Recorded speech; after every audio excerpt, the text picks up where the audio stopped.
come from slave. So why you tryna give me occupation? My nigga, I ain't hate, nah.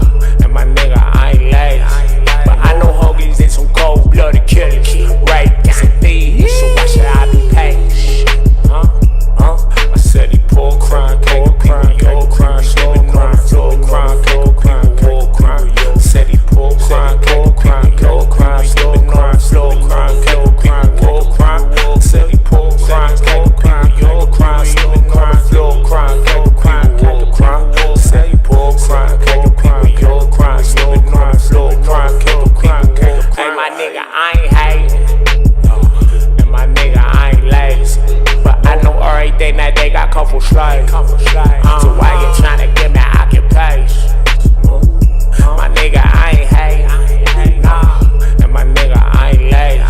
But I know hoagies and some cold-blooded killers, rape, and thieves. So why should I be patient?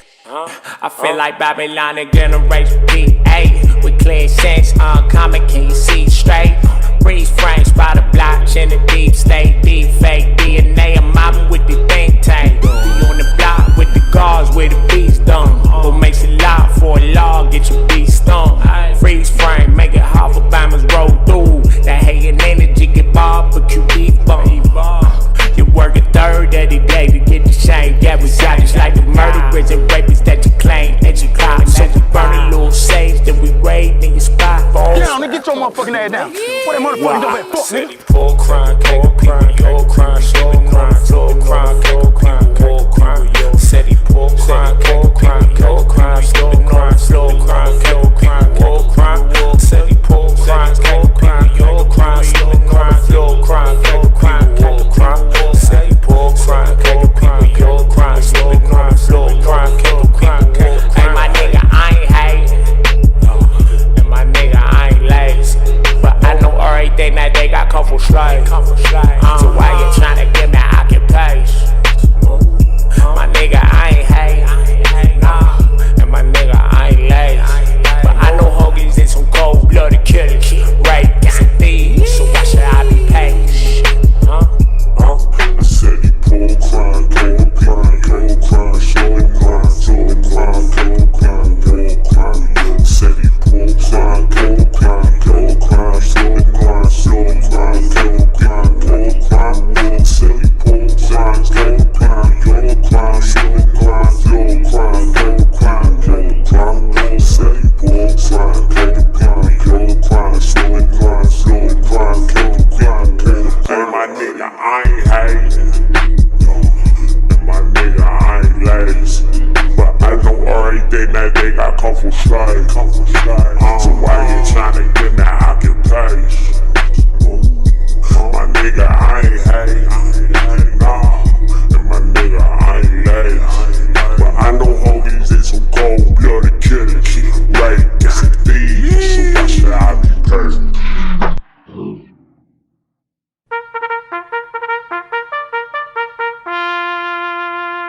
Yes, my friends, welcome back. It's been a long time, but time is of the most important here, ladies and gentlemen. With our president right now, Donald Trump, seeking a third term, it's time for white people on the left and the right to put aside their petty squabbles, their petty ideological differences. Remember, we have run into the same issue on both sides. Other groups, other demographics have been fighting for their place at our tables that we built. Think about how much white leadership amongst the left has been accosted in Michigan. Think about how much you have given these other groups, all in the name of charity and humanity, all in the name of progress. I ask of you this: is it progress or progression if the white man regresses? I think not. Many of our leaders are now reduced to streamers. the likes of Charles Murray and Nick Fuentes, different generations of white men. Well, Nick, not exactly. But the mindset of whiteness permeates through his Mexican heart. And because of that, he gets an honorary mention. We are at a pressing moment in history, ladies and gentlemen. And because of that, we cannot even accept the hybrids. There are going to be many hybrid traders from different ethnicities that are going to pledge themselves, even vigorously, in some cases, more tenaciously than even actual white men. They're going to pledge their loyalty to the white man's burden. But because of the sensitivity of the nature of our burden, we cannot take the risk with accepting hybrids. They may serve usefulness in getting our message out there, but they can never obtain full membership. It is important to understand there will be merchants who will beg and push our philosophy, such as Officer Tatum and the wonderful work that he's doing in Mississippi. And even though his rotund antics may enrage the blacks, and he does it very well, it does not gain him full access to the white man's burden, because he himself is a burden to us. Can you imagine, in an apocalyptic world, attempting to feed your Aryan children your beautiful Aryan white wife, and then here you have this rotund black man that felt he pledged his allegiance to the white man's burden, but now he needs to be fed, ladies and gentlemen. No black man, fat or skinny, comes before my Aryan babies. Again, ladies and gentlemen, this is why we systemically worked DEI out of the United States of America. Bye. Even with those individuals who happen to not be of our background, who feel they agree with the white man's burden, if I were to accept Officer Tatum, Andrew Tate, and Byron Donalds, then I would be practicing DEI. The burden is very specific, and so is the skin, ladies and gentlemen. Now, be sure to join me as we pray over our dear Lord and leader, Donald Trump, for his third term. It's going to be rough, it's going to be rocky, and there's going to be a lot of cheap tricks from individuals in the underclass races that are going to attempt from stopping our President Trump from making sure that the white man's burden could be a little less heavy in the West. Heavy is the white head who carries the crown. I'm Jack Milton, signing off today here on another episode of The White Man's Burden. I look to see you in the future again, my friends.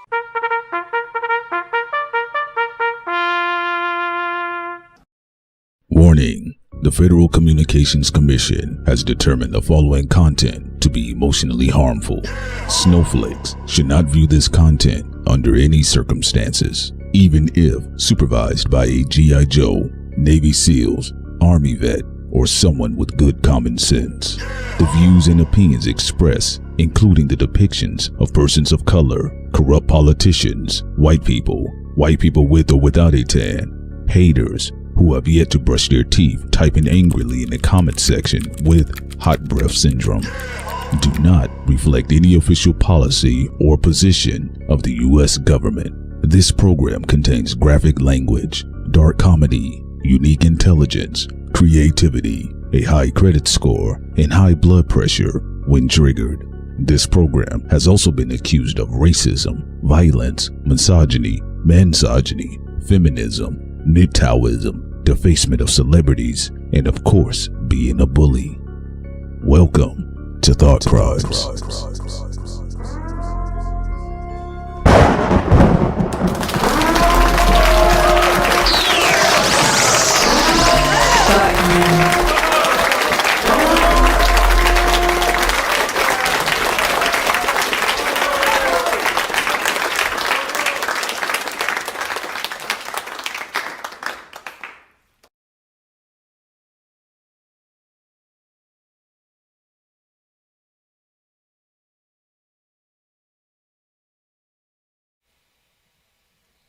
Good morning, everyone. Welcome to Thought Crimes. This is your girl Sincere, and I'm here with. Yo, what's up, everybody? This is your man P Solo.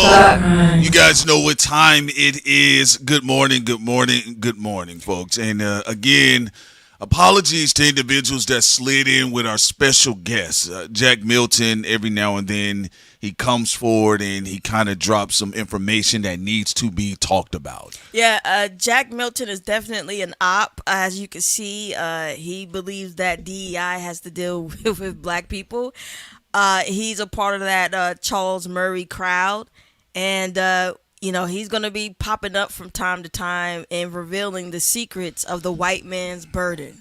Absolutely. Boys and girls, y'all know what time it is. Now, this particular stream, we're going to touch on some loose affiliated political things, but this one will definitely be dedicated to a lot of hip-hop drama, basically hip-hop general hospital. You guys know rappers by and large are, some of the most artists are pretty dramatic, but all artists, yeah, but the rappers try to act like, no, that's not the case with us. We're special, we're unique, we don't have emotions, we get things done.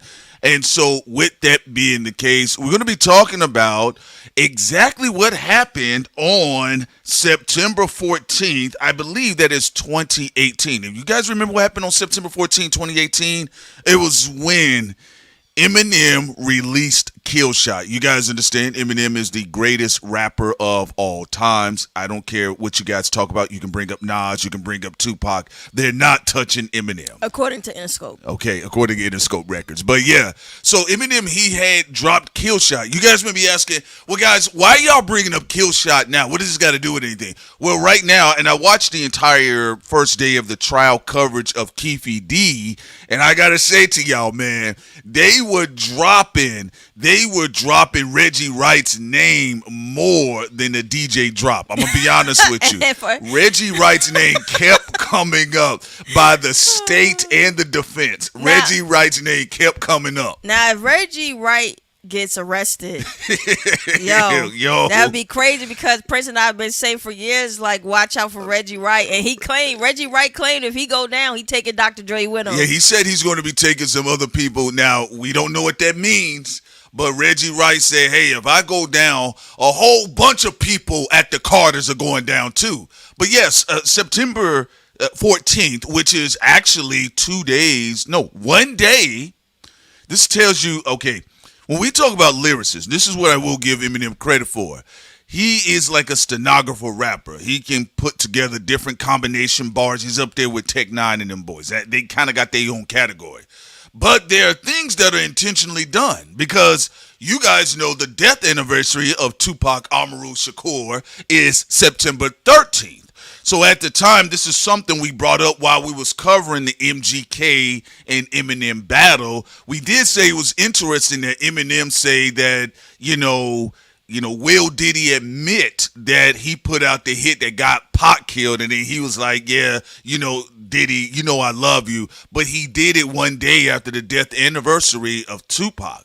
And Eminem kept spinning the block specifically on Diddy, even when he did, I believe the track is called Jet Fuel with Slim Shady.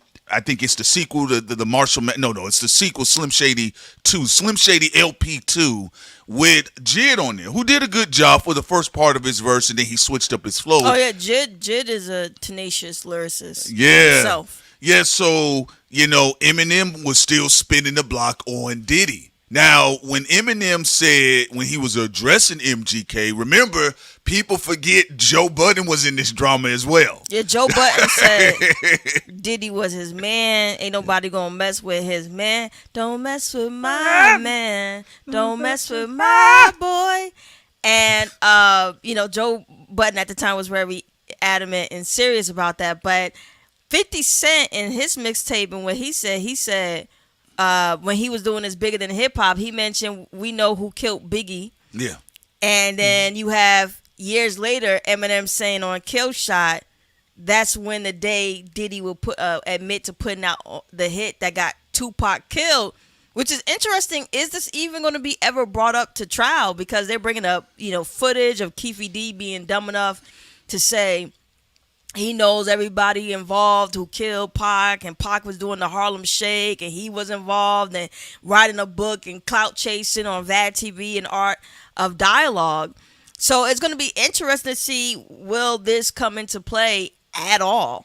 And it's also interesting that this is like a whole elaborate UMG subsidiary Interscope drama 30 years later is still playing out into the public. Yeah, because it's a part of the history of Interscope Records. You know, it really is. I mean, I think, you know, the idea that Interscope was able to house Death Row Records, and then here we are, if we're talking about Aftermath, you know, and it ain't going to be nothing after that, right? Aftermath, and then Shady Aftermath, and then tentatively the Shady Aftermath G-Unit brand labeling as well. Unfortunately, the game did not get a chance to make it become G-Unit Shady Aftermath Black Wall Street, but you know, around that time early on, Shady kept spinning the block on Diddy. Now, Sid and I, we said, look, that kind of coincides with some things being lined up for Diddy. And, you know, we talked about this in 2018.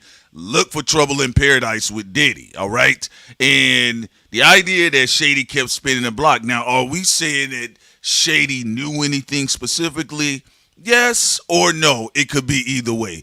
Again, there's a lot of secrets that flow in and out. They kind of permeate outside of the industry. That's why a lot of times I typically chuckle when people say, well, folks don't know what they're talking about. I say, you guys can't keep secrets. Niggas, it is not Wakanda. All right? It's not Wakanda, and we're not Killmonger at the gate. I'm glad you said that. They think this is like the CIA. Like, the department that the FBI and CIA manhandle the most, but have the loosest lips, is the entertainment industry. Absolutely. And they talk all the time. I don't know why people be like, yo, it's so hard to figure out what these people are doing. Right. You know, and so secrets do make their way outside of the industry by way of sources, by way of just random conversations with high-profile individuals. But it's not a mystery, boys and girls, all right? It's not that hard to really get some Huggy Bear snitches out of the industry. I'm going to be honest with you. So I thought it was interesting. Sid and I, we did cover the battle in itself. We did say lyrically overall, Eminem was able to couple his bars better than MGK, but we did say MGK held the better performance. He held the better attention. He went outside, even though his diss track was a little praise diss. But it seems that Diddy had something to do with encouraging MGK for whatever reason, clout chasing, whatever the case is, to kind of quote unquote press his elder white man himself, Eminem.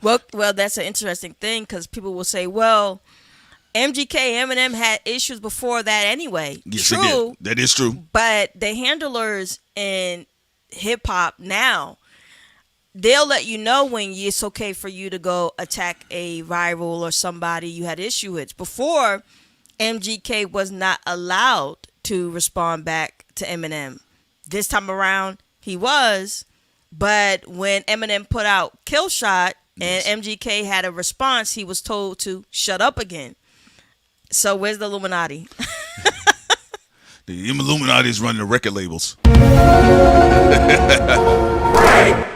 We thought it was interesting because around that time, you know, some of the other things that, you know, was educated upon us, it seemed like randomly Eminem had just been spouting off in his diss. Now, to keep this in mind, you know, overall, Eminem does not like to be dragged out publicly in a sense where there's a spectacle concerning possibility of conflict in hip-hop. It's one of the reasons why he avoided the game. You know, it's one of the reasons why there had been some other rappers that, quote unquote, wanted to challenge the peroxide head dyed MC that he is. And, you know, Eminem, for the most part, had stayed out of the way, right? But with MGK, there seemed to have been a little bit more intimacy, no Diddy, concerning their dynamics. Now, I thought it was interesting when you're talking about the likes of Yellow Wolf and Slim Shady, and then, of course, there was MGK, because they kind of were like being brought up in that conversation as well.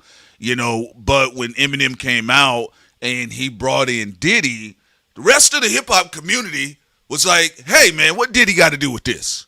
And then Joe Budden had started having his rants against Marshall Mathers on this platform.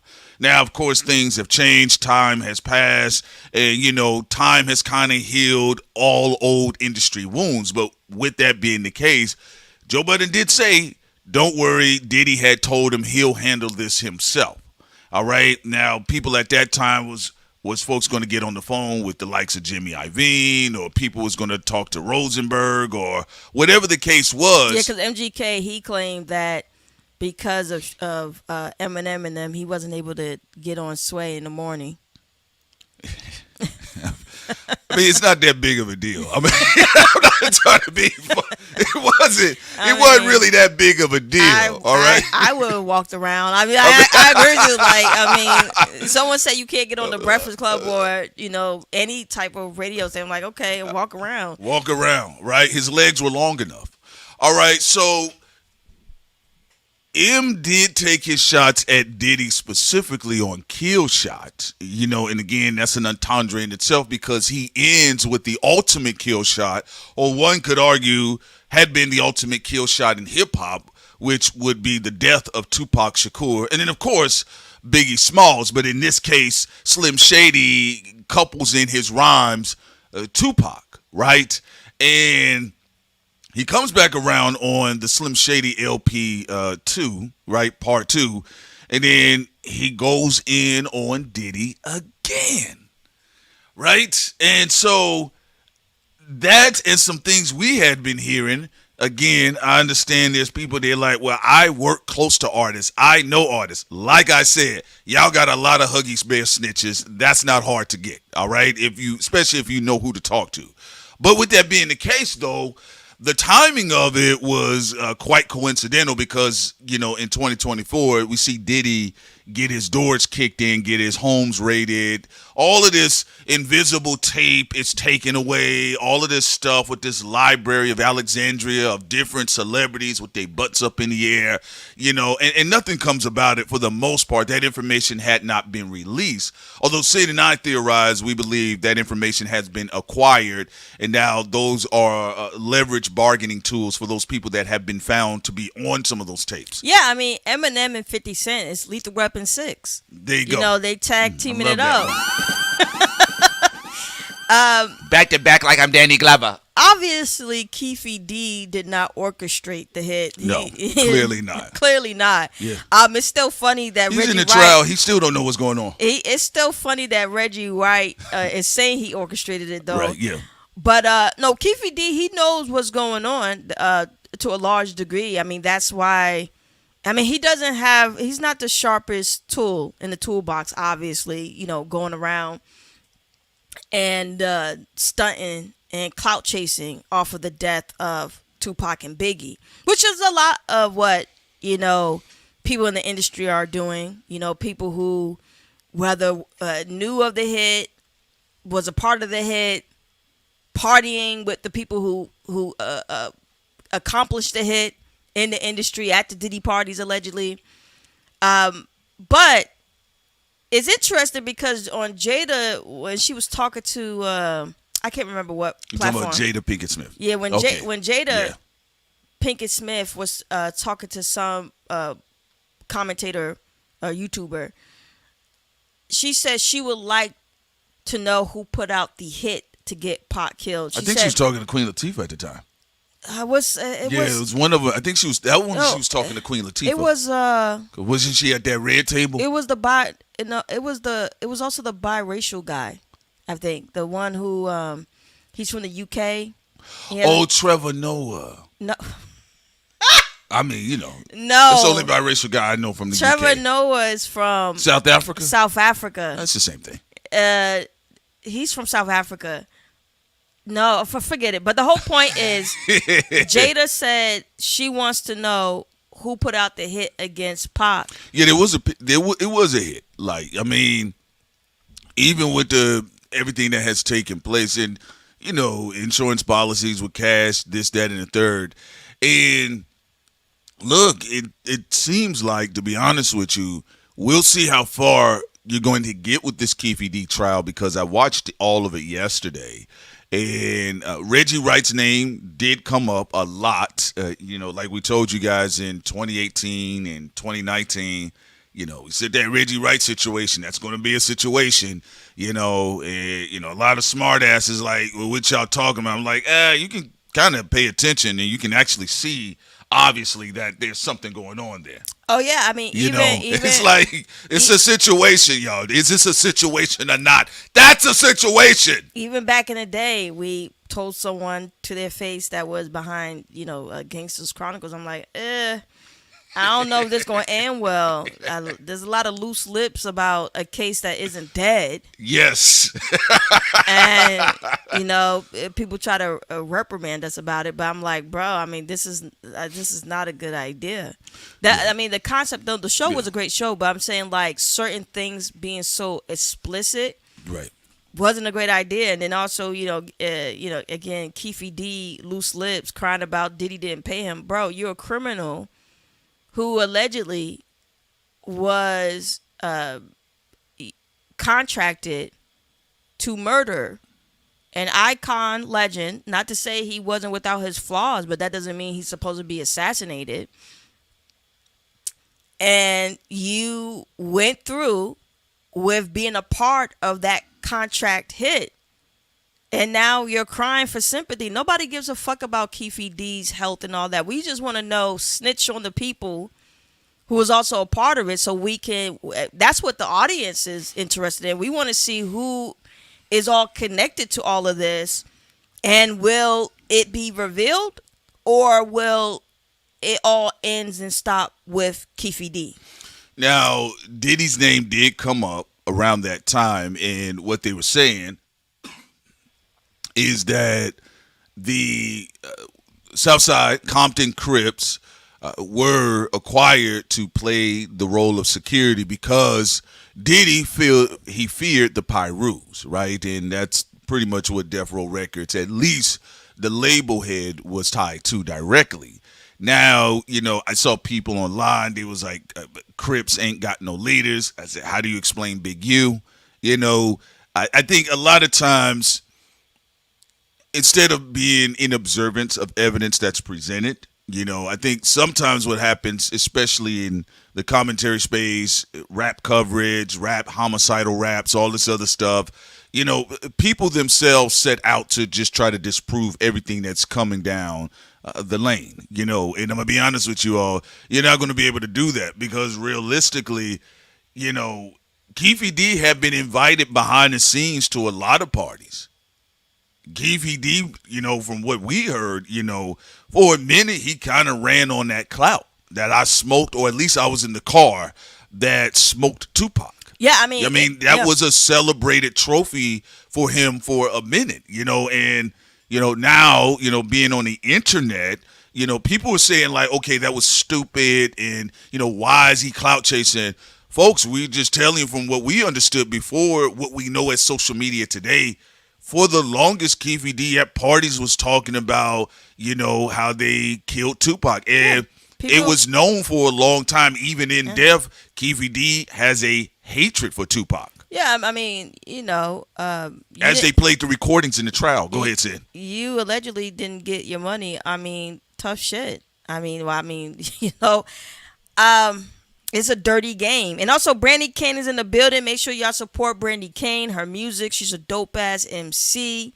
Make sure y'all support. She also helps the community out there in the West Coast. Also, Crenshaw, she does a lot of work in her community, and she helps a lot of people. So show her love and give her respect. Also, going back to your point, Prince, about Keefe D and the parties and all this other stuff, it's going to be interesting to see what takes place here, because it is a dirty game of so many people who have been clout chasing online, and there's a whole library of people online, a whole library of Keefe D running his mouth, a whole library of Reggie Wright running his mouth, a whole library on a lot of people running their mouths. And it's going to be interesting. Yes, it was just day one of the trial, but it's going to be interesting to see if any of this is brought up, even in the music. of Eminem Killshot, 50 Cent talk about we know who killed Biggie Smalls, da, da, da, da, da, and all this other stuff, and other people who've played in it as well, musically. I mean, or will they just keep it to, the media footprint of Keefe D, Reggie Wright, and people who were directly there actually at the time when the murder of Tupac took place? Yeah, listen, I just think, right now it looks like the most that they're going to be doing with the investigation and then, of course, now the trial, they're expanding it across the likes from Keefe D to Reggie Wright. Now, there had been rumors about Diddy placing a contract, a 2-for-1 special at Piggly Wiggly on the head of Suge Knight and Tupac, two bald heads for one.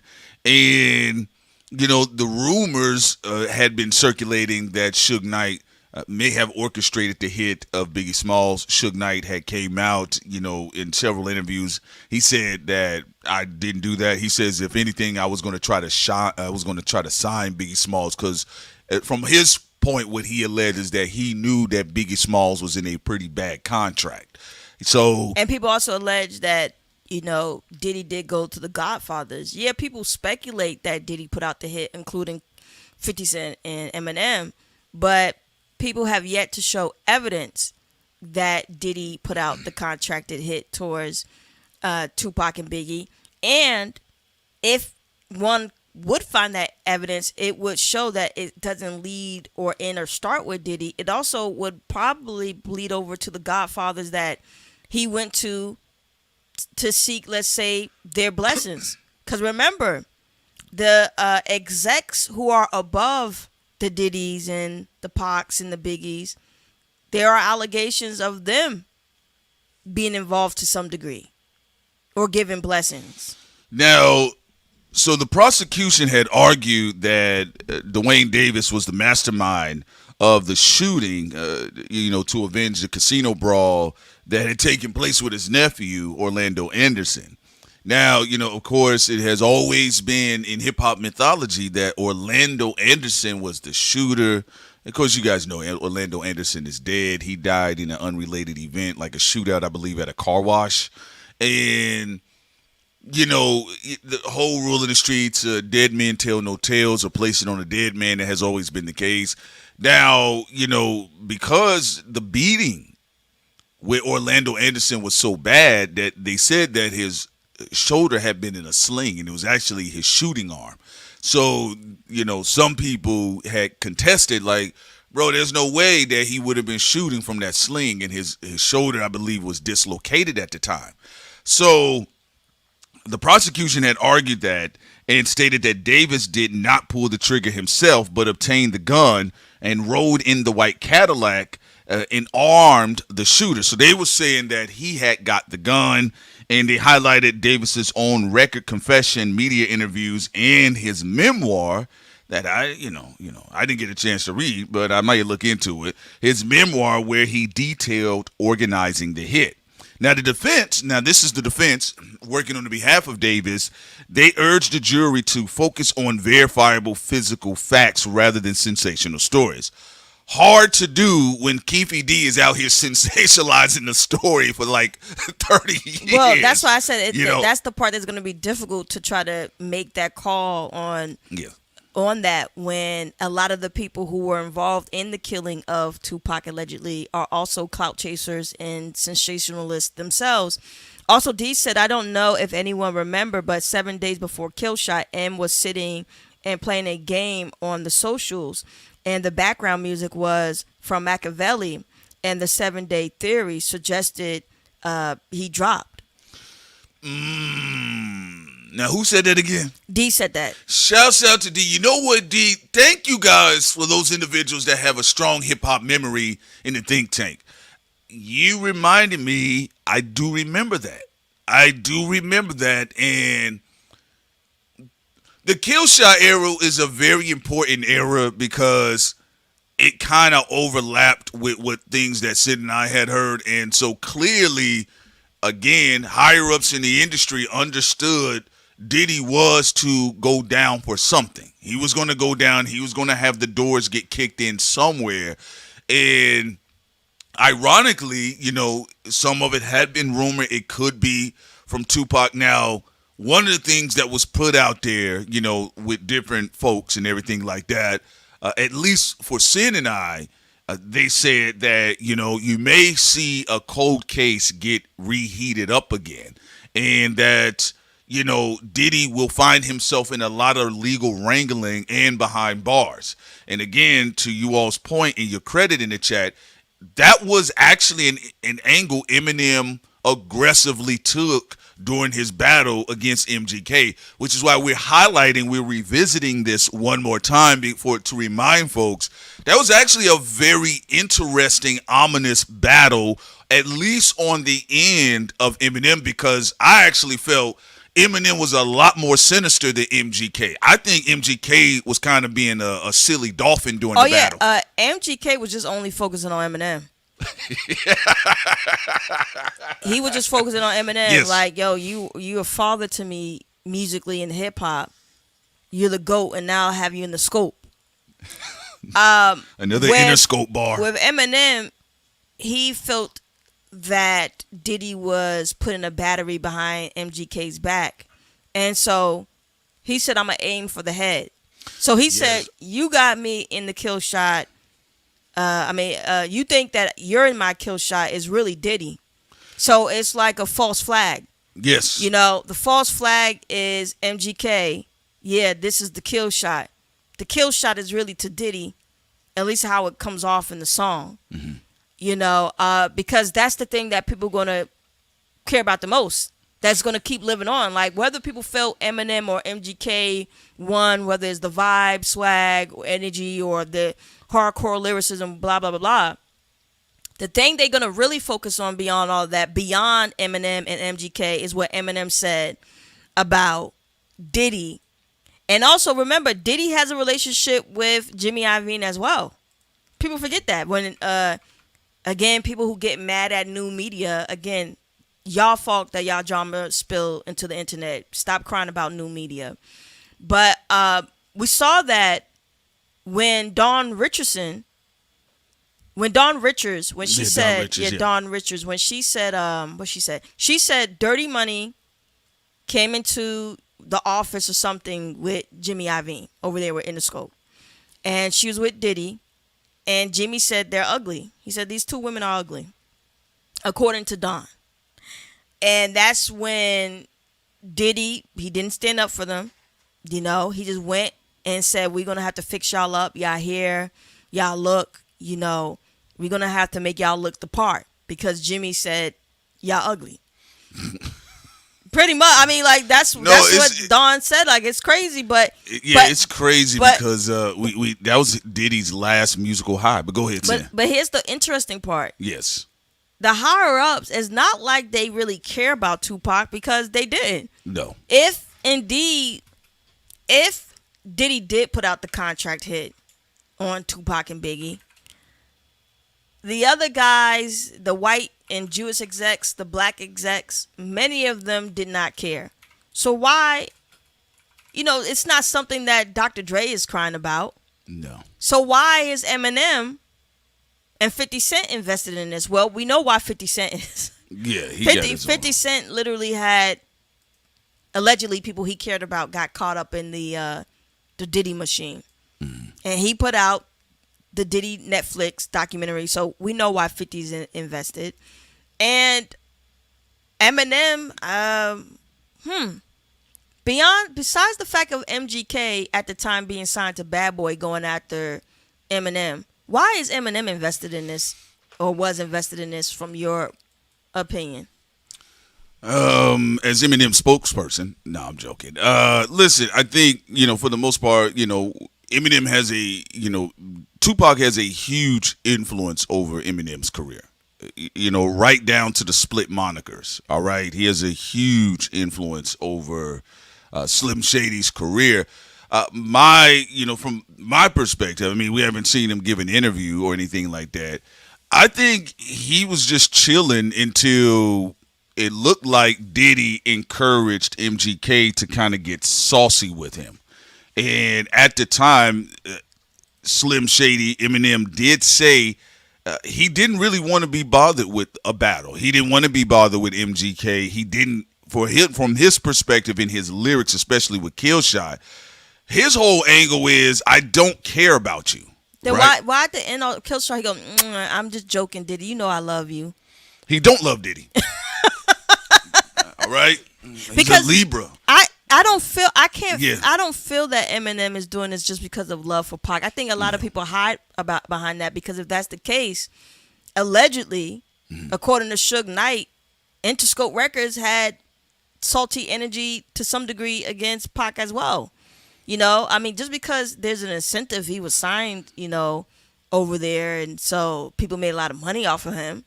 But and that's according, because I don't know who's telling the truth. I don't know Suge Knight, but Suge Knight claimed that Jimmy said, "Congratulations, you have a dead rapper." Yeah, that's what Suge said, and that he was going to make a lot of money off of that. Yes. So, but Suge ends up not making any money off of that. Actually, Interscope Records ends up making a lot of money off of. Oh, absolutely. A dead Tupac. Absolutely. You guys don't understand how much, even though Biggie Smalls, a talented and gifted MC himself, you guys don't understand how much of an architectural, cultural blueprint that the death of Tupac had laid down foundationally for furthering rappers to come along and to be marketed in that direction. And a lot of guys that have been tied to Interscope, they all somewhere carry the Pac imprint within them. Even through marketing dynamics, whether they truly have love for Tupac. If you're talking about from Eminem to Kendrick Lamar, there's a lot of Pac iconography in both of the artists. Even when they rolled out The Baby, his first joint that a lot of people came across was Suge. And Fat Joe said that The Baby was the new Tupac. And Punch said that Cardi B was the new Tupac. That's why it's actually sometimes it's like the whole industry kind of does it too. Yeah, it feels like sometimes like Tupac is referred to as a joke. Like the industry has like a Dr. Jekyll, Mr. Hyde relationship with him. They praise him because he's a prolific artist. Yeah. Amazing talent. And when he was at his best, he can also act. So he was like somebody who was like a triple threat. Yes, he was. People love his music. His death also put him in an icon status. But at the same time, it's like people also almost like how they phrase him being weird type of things. Like they'll be like, The Baby is the new Tupac. Cardi B is the new Tupac. And it's like, don't you think that's a bit disrespectful just on the artistic capability that Tupac would be referred to as someone like The Baby or Cardi B be referred to as the new Tupacs? And it wasn't just Fat Joe or Punch. It's like other people in the industry who do that a lot too, where they'd be like, this person's the new Tupac, that person's the new Tupac. And it is a phrase that's used constantly. I think because I've said it before, I said Tupac is the MJ of rap. He's dead, of course, but he's the MJ of rap.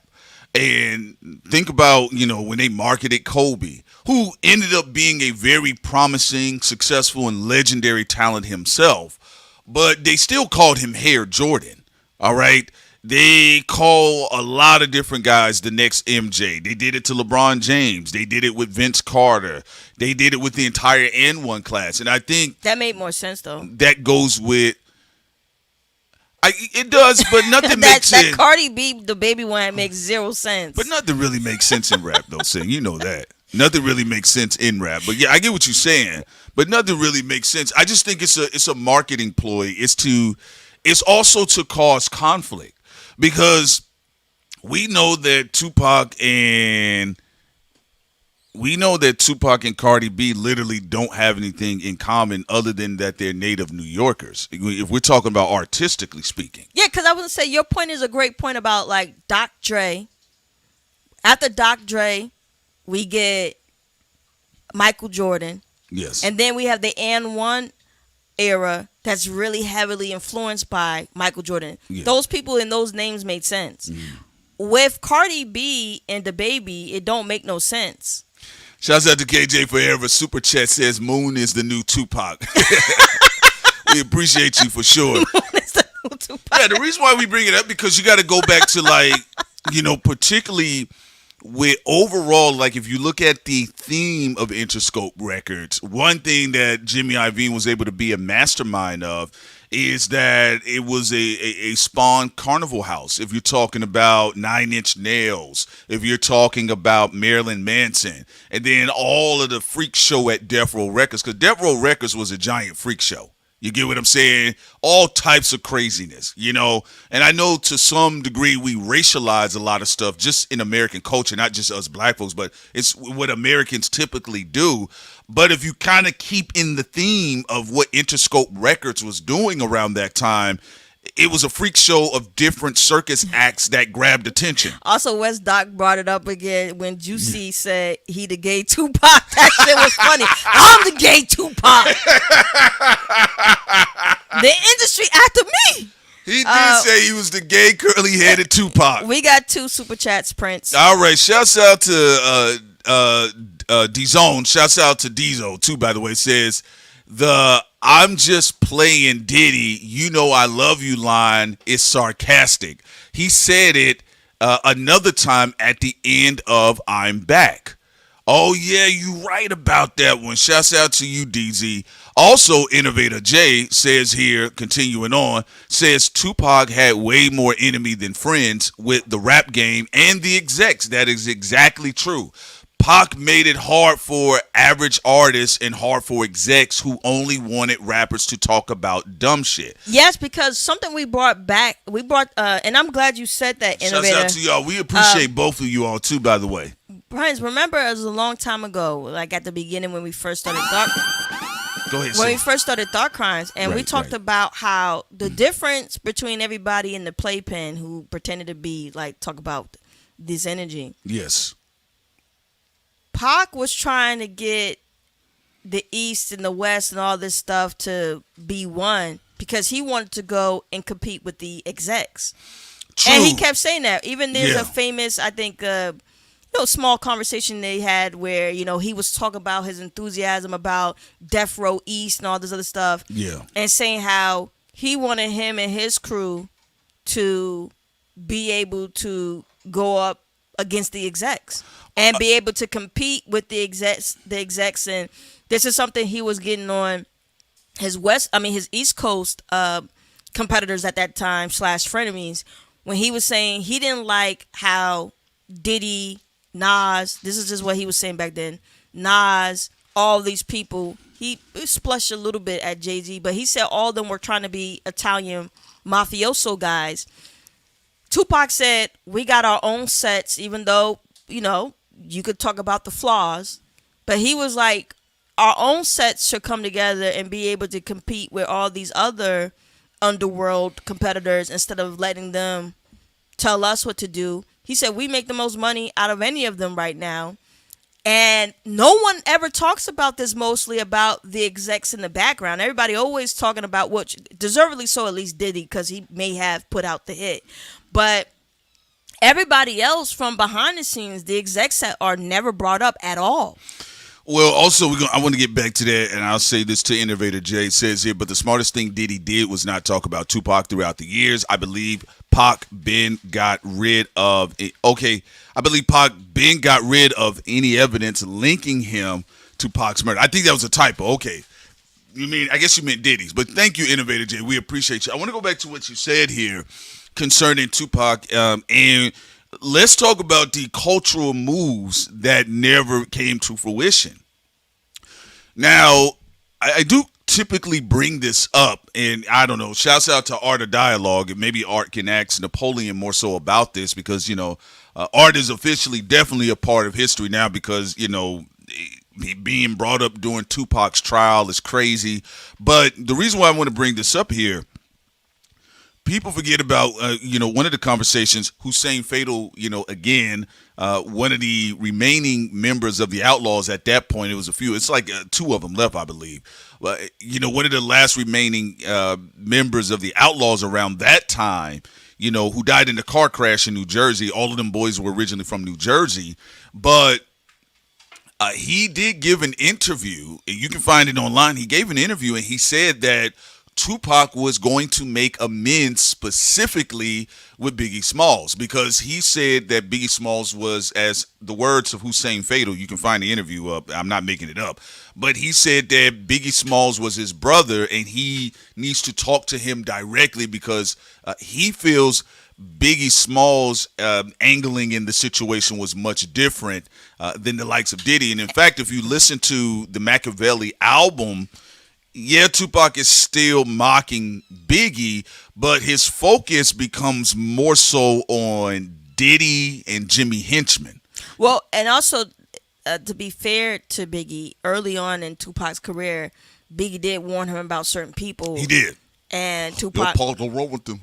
Yeah. Don't do it, nigga. So, I mean, a lot of people did feel towards the end, before the unfortunate deaths of Pac and Biggie, many felt that the energy between Tupac and Biggie was just, it was misaligned. Yeah, and misaligned, which was crazy, because at that time, because so many journalists were clout chasing for their names to be known, none of them did research and brought up like the other things happening in the background.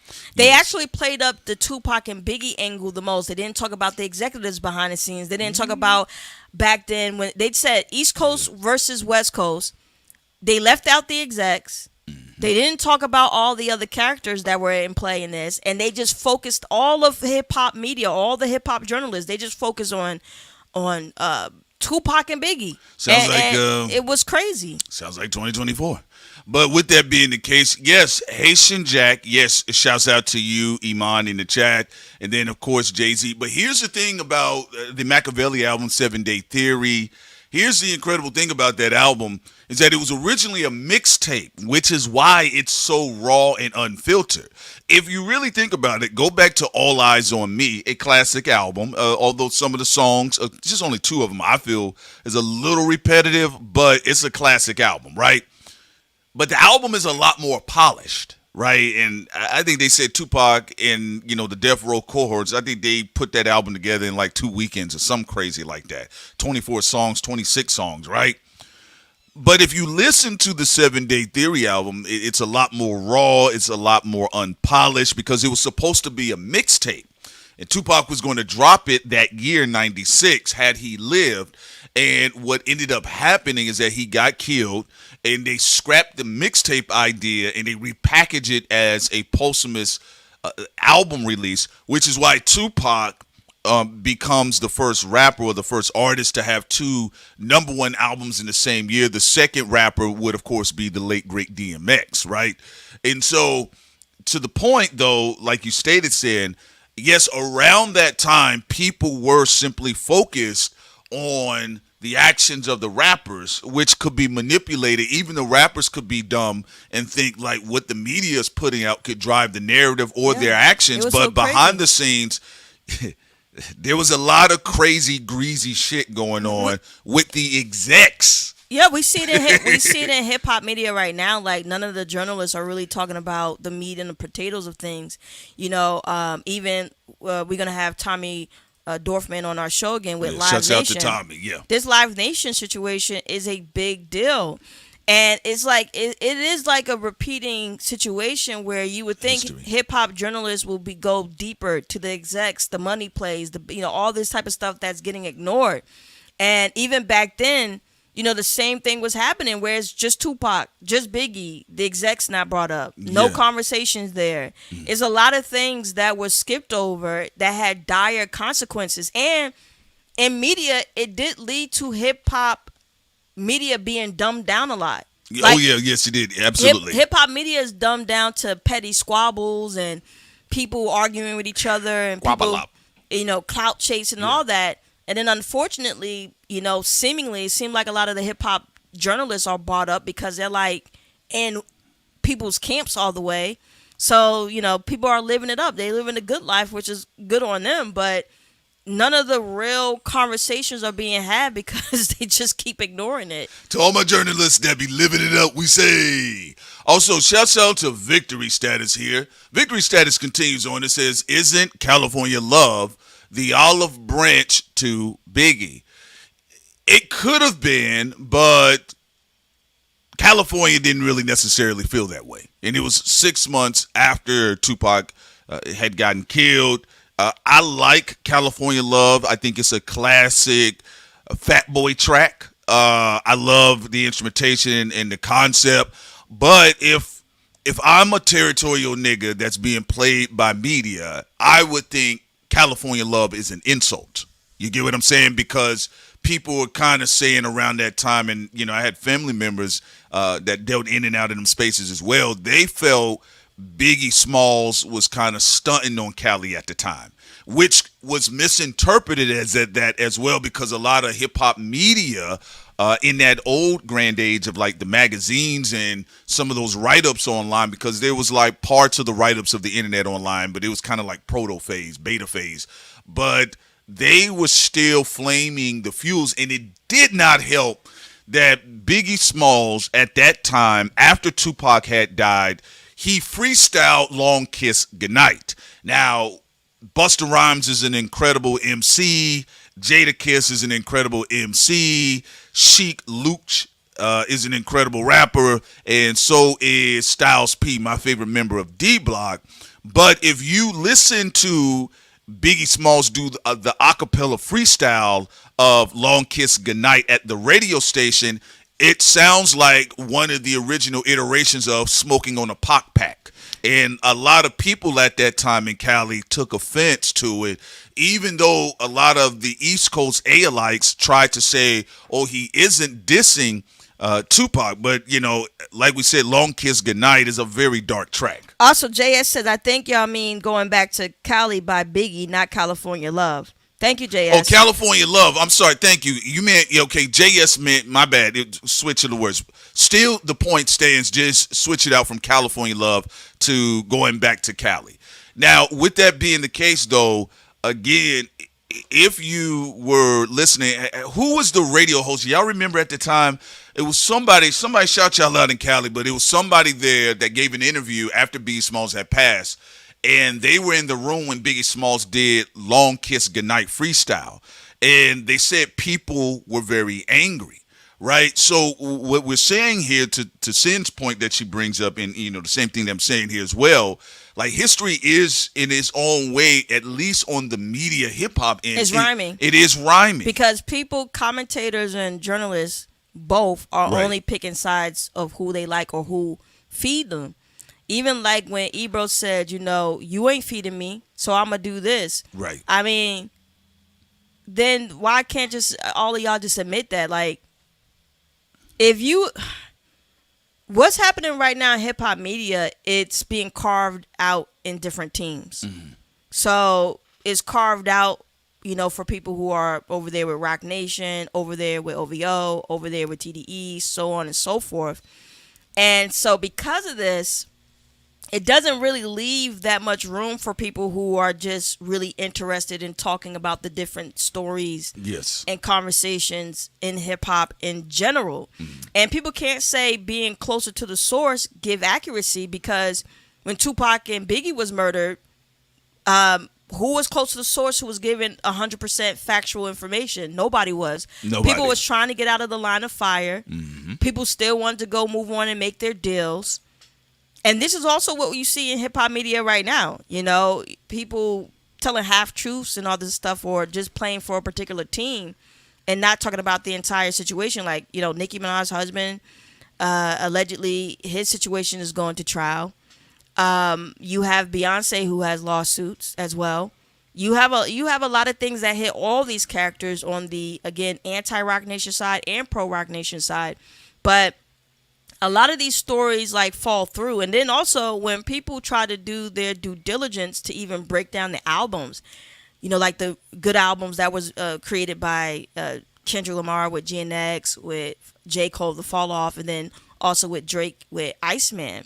You have these hip hop police who try to get in the way of people breaking down lyrics. Like, you and I and a friend of ours, we did some digging and research on like Iceman, for example, and it seemed like to us that Janice may have been Beyonce, or Janice Shut the Fuck Up may have been about Beyonce, and it does seem like, for an example, that there's a situation going on with the Drake camp, and not just with Jay-Z, but possibly also with the whole Beyonce thing and vice versa. Even back in the day when Beyonce had a subliminal diss where she said, you wish you were my pound cake. Yeah. These things is people don't want these things to be revisited without picking a side, because, like Prince and I said, we think a lot of these people are connected to their own heavyweight. I mean, when you're an international sensation and have international businesses, there's a strong chance, allegedly, that you are working with certain mob ties, and that's with all of them across the board. There's no sacred cow when it comes to any of those things. Even Nicki Minaj on her song said, "I married a shooter." Jay-Z said, "Don't make me Anya" when he was on the Philly stage. Drake talks about mob ties, so I don't even know why hip-hop media is always acting shocked, about people's associations or what people say out of their own mouths, whether it's just theatrics for music or if it's actually something very real. So, going back to this, or even the conversation of Tupac and Biggie, there were people who were vying to get cozied up with certain people, and I understand, a journalist or a commentator, or a writer of music, you're not a journalist, you're just writing on music columns. If you build up a great relationship with any of these people, and these people continue to get status, you get first dibs on a lot of things. You get an interview with certain people. Sometimes that could be the reward, or maybe when they're going to do a show, they'll think about you and your crew first because you have shown loyalty to them in media, where they'll give you that. Or if somebody who's independent, who's not on the side, break a story in first, they'll give it to another commentator to get the rewards of recognition on that story, even though it's skewed in favor of that particular celebrity, because that's just what they do. Yeah, and I do want to go back to something you mentioned, concerning the dynamics. It's not just Jay-Z. We talked about the dynamics of Beyonce and Drake. Now, the other stuff aside that seems to be floating around out there, we'll just get to the nitty gritty. In 2023, Beyonce, on her Renaissance album, she had a guest feature, Mr. Kendrick Lamar, and he had a verse on America Has a Problem, and he's clearly going at Drake's neck. And there have been some other subsequent efforts and tracks that I'll get into a little bit later on, and Sin and I at the appropriate time will present that to you all, where she has her own shots. And like Sin brought up tentatively, yes, she did say, "You wish I was your pound cake." So even being able to kind of address or investigate these little nuances that kind of around the beef steak in itself, one of the things that's, people clipping up things so much, and I'm not talking about clippers, I'm just talking about people trying to wall off conversations in rap music and commentary. But like I said, a lot of niggas in hip hop don't run anything, so it don't impress me and it don't bother me on nothing when people tell folks don't talk about this, that, and third. They don't run anything in hip hop. But overall, though, this is a grand encompassing scenario, and it's literally overall is no different than what we've seen with 95 and 96, or at least the first part of 96, before we get into the unfortunate month of September of 96, because 95 and 96, I could even argue starting with Snoop Dogg when him and Dog Pound was stomping through New York, talking about New York, New York. That's why a lot of people have over the years looked at Snoop kind of crazy because they're like, well, bro, you kind of gassed it before Tupac comes to Death Row. So Tupac goes over there. You remember, Tupac is the only nigga on Death Row that got a song, You Ain't Never Had a Friend Like Me, on some Lion King shit. Yeah. So when he took it up, he took it to the next level. But around that time, because, yo, Sid, before we get to it, I got to say this. This is what we're talking about, how shifty and tricky it is. Remember, Biggie Smalls gets on New York radio. He calls in. He's upset. He don't feel like Snoop and Dog Pound should be, filming in New York because there's this whole industry-generated competition on both coasts about the West Coast versus the East Coast. Biggie Smalls gets up there, it's disrespectful to New York. Somebody shoots in the Dog Pound's trailer. Then they change the whole treatment to the video shoot. Now they're getting disrespectful because if you listen to the lyrics of New York, New York, it don't match the video. The New York, New York lyrics actually, they sound like they were paying homage to New York, but unfortunately, while they were there filming the video, they get their trailer shot up. It pisses the Dog Pound off, and Snoop and Stacey Adams is kicking New York buildings over. And that kind of sets a tone around that time going into 96. And it's just interesting how Snoop later on says, I wanted no parts of what, the beef, and Biggie and them were my homies. So it's just kind of tricky, Sid. Even what's taking place right now, Ray Daniels basically said that Jay-Z is a mafia. He said, be careful, Charlamagne, because Jay-Z is mafia. He did say that, yes. And your ship is going to go down with him if his ship go down. But let's explore that a little bit. Go ahead. You also have Dame Dash, who used to be over there at the Diddy parties, and but he claimed he didn't do anything or he didn't see anything inappropriate, and he was one of the major three in Rockefeller. It was him, Biggs, and Jay-Z, right? Yeah, this whole enterprise, Kareem Biggs, right? That they all started. The together. Christians would say Lucifer, but go ahead. Well, Dame allegedly, and I say allegedly because this part, like I said a while ago, this was something said to us, because like I said, we don't claim to take credit for other people's shit. No. We'll tell y'all when something's been told to us. Yeah, what we came up when it came to us on our own is that Janice possibly is about Beyonce, but someone else told us this, and this is all just alleged, that Dame was supposed to come out and figure out a way how to present information to make it seem, to talk about how Drake allegedly had slept with Beyonce. Yeah. And this is what Dame Dash was supposed to do, this whole elaborate thing to try to introduce that to the public.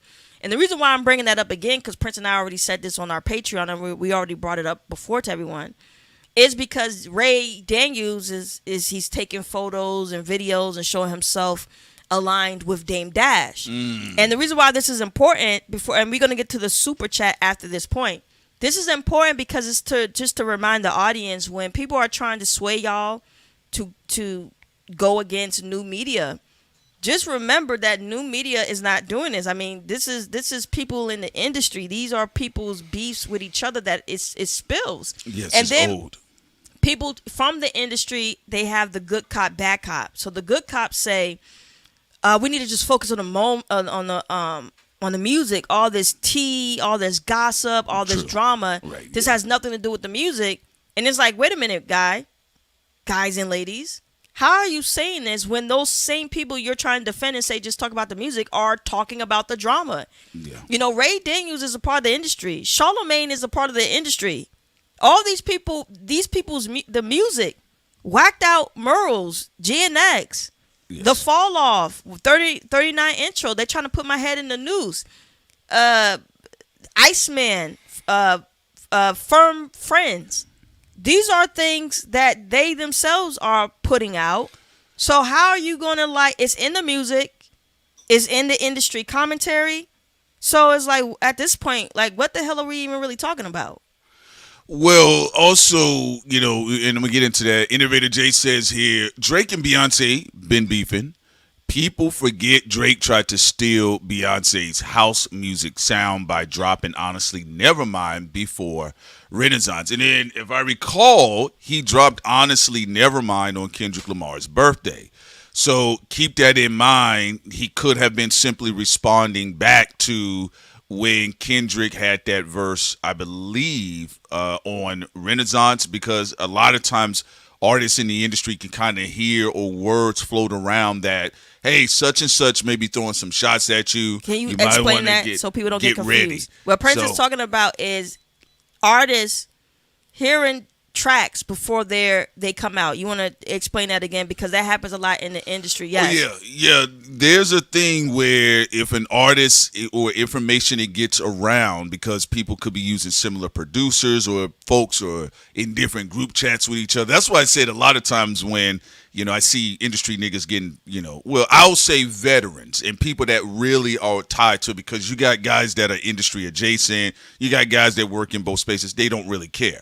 But there are some that feel like I am an authority. I'm the leader of the industry space.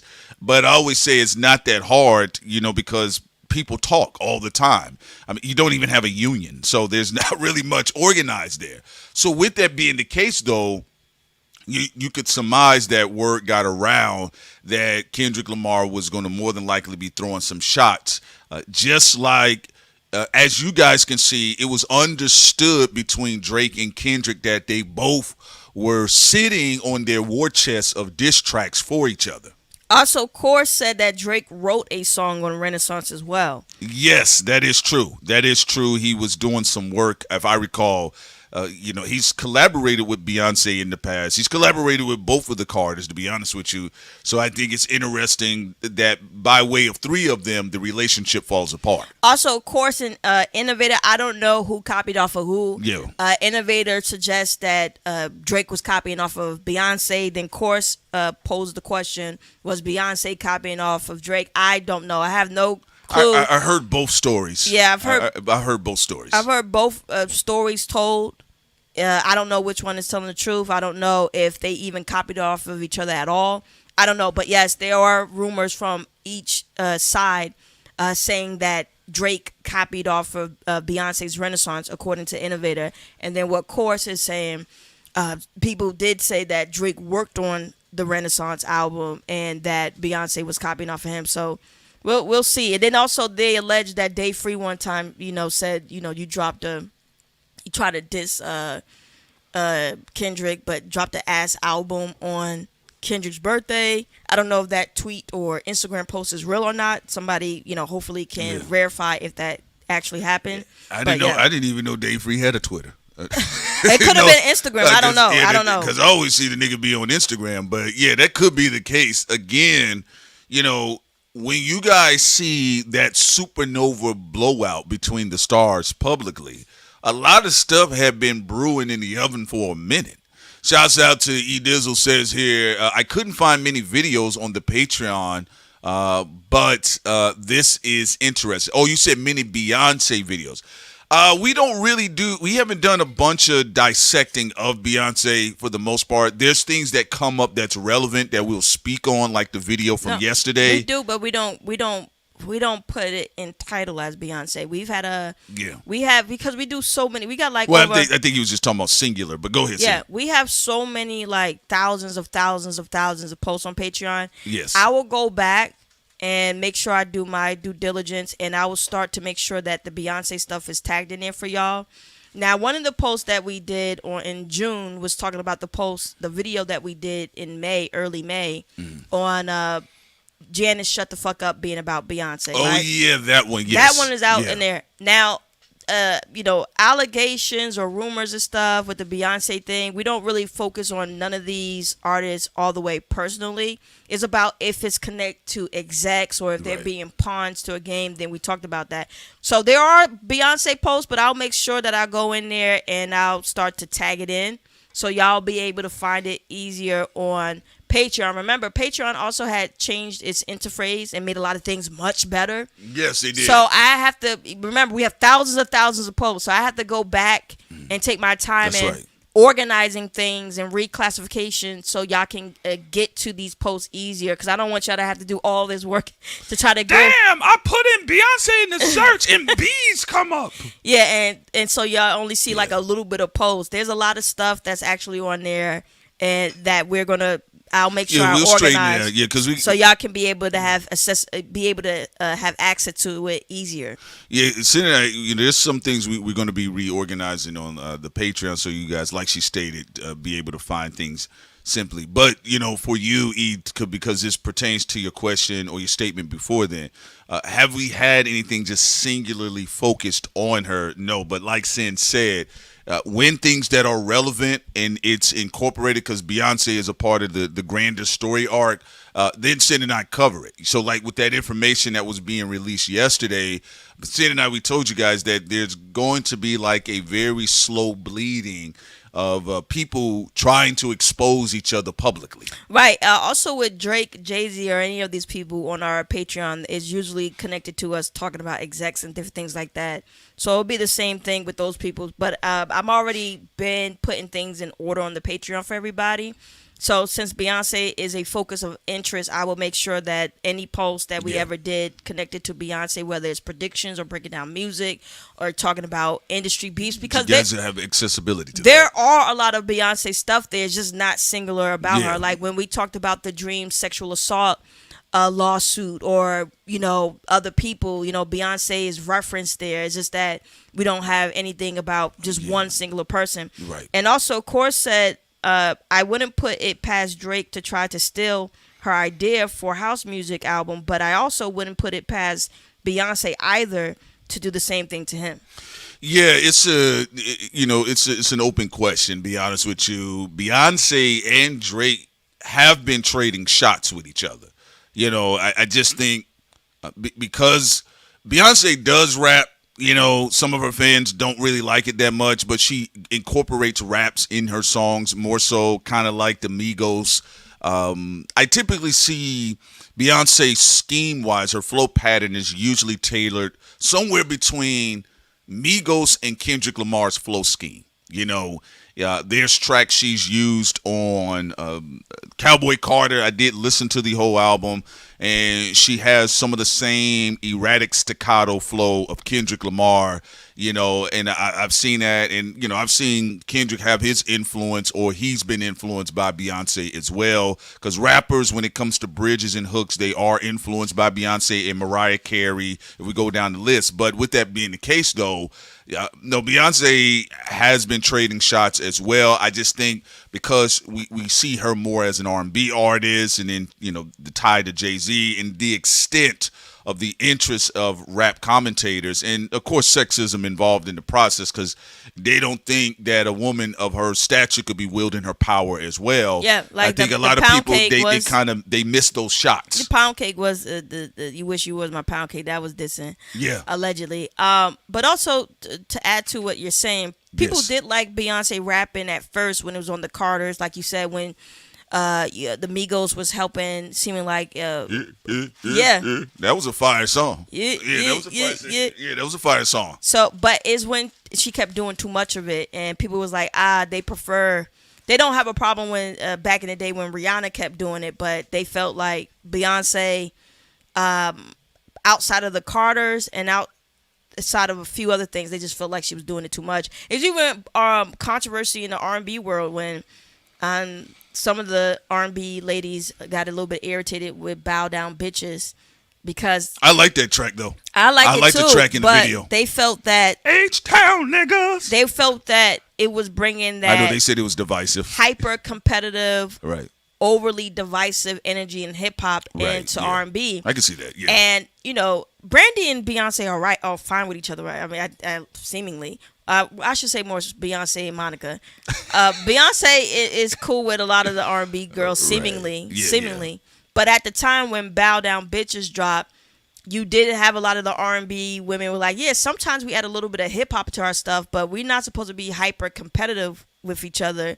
We compete, but R&B is supposed to be a collaborative type of thing. You have different R&B artists that will sing on a track together. Remember, like remember the song with Genuine and what was the one? It was like a four brother. What was the song? What type of man? Was it that one? He will take you down. What type of man? The whole point is they would collaborate with each other. Yeah, I get what a you're lot. saying. No, I get what you said. Well, look, for me, when I heard Ape Shit and some of the stuff, I think the complaints that are levied against Beyonce when she's rapping is the complaints that's levied against Drake when he's singing. So I kind of think, it's just what it is for both genres. But I do believe because Beyonce typically is like a silent killer in the room, because of sexism, people just don't think a woman can throw shots. She can sling her own weight too in the game. You get what I'm saying? And Beyonce has been slinging her weight, quote unquote, against Drake publicly as well. So the dynamics is a bit interesting, and it's also to the point that we bring up earlier. It's kind of how the flow of information through media is being trafficked here. So going back to this situation. There's a large tie-in with Diddy and, what goes on with the history of Biggie Smalls and Tupac, and it's in. Oh, you Sorry, real quick. The Go song ahead, is "The Best Man I Can Be." Okay. Yes, Tyrese. It had RL in it and Genuine and all that. Yeah. So I just want to, because I don't want to forget the name. But yes, that's what was the song was. Go ahead. Okay, thank you, Sid. It's interesting, though, on the flip side, where we talk about where blame is placed, because the West Coast got the red scarlet letter from hell after both Tupac and Biggie's death, even though it's alleged that New York kingpins were putting contracts in some spaces, coincidentally, both of the artists, but specifically right now, even with Keefe D being on trial, and he said on Art of Dialogue, and he said on some other platforms as well, that Diddy wanted to get rid of Suge Knight and Biggie Smalls. Now, last time I checked, Diddy was not born in Compton. Right? Am I wrong or right? Right? Last time I checked, right? So it is interesting to see even how aspects of the culture can be aborted off intentionally to save face, because you also, by way of blaming the West Coast, especially around that time where, there still were promising artists in the backyard, but as we said, through media, and what was proliferated, because, both coasts have had their competition in media. You also section off competition. Remember, Snoop Dogg leaves the West Coast. He goes down to Louisiana, and he kind of resuscitate. Snoop Dogg don't want to do Christian records because at that time, Christian rappers were like 100% whack in the public's eye. Now they've gained a little bit more favorable light with the likes of the Grits, and there are people that like Lecrae's music. Hats off to you, right? But at that time, people's like, well, I still want to do my rap shit. I want to do my secular music, but I ain't trying to go Kurt Franklin, right? So he goes down south, and then we see like the dissipation of Death Row Records. Now, what you do end up having is the ghost of Machiavelli that kind of carries the attention to the coast. But the ghost of Machiavelli is on some Black Museum shit under Interscope. So it's tied to Interscope Records in that regard. Now, remember, after that whole explosion that went on with Death Row Records, a lot of reverse engineering began to take place, because then people start going into the laboratory of the culture, and they're like, well, what worked for Tupac and what didn't work for Tupac? And, oh, okay, I see. Well, we can kind of repackage certain things here and there. And so you started to see where Eminem comes in at, and early on, like Sin stated, with, New Jersey hip hop, Eminem is... Say that again? New Jersey hip hop. Yes, they did. They helped. Right? They helped the beginning of Slim Shady's career. Eminem's career. Remember that song? Wait, also Virginia. You remember? Yeah, go ahead. You remember when Eminem had a track with Missy Elliott? Oh, yeah.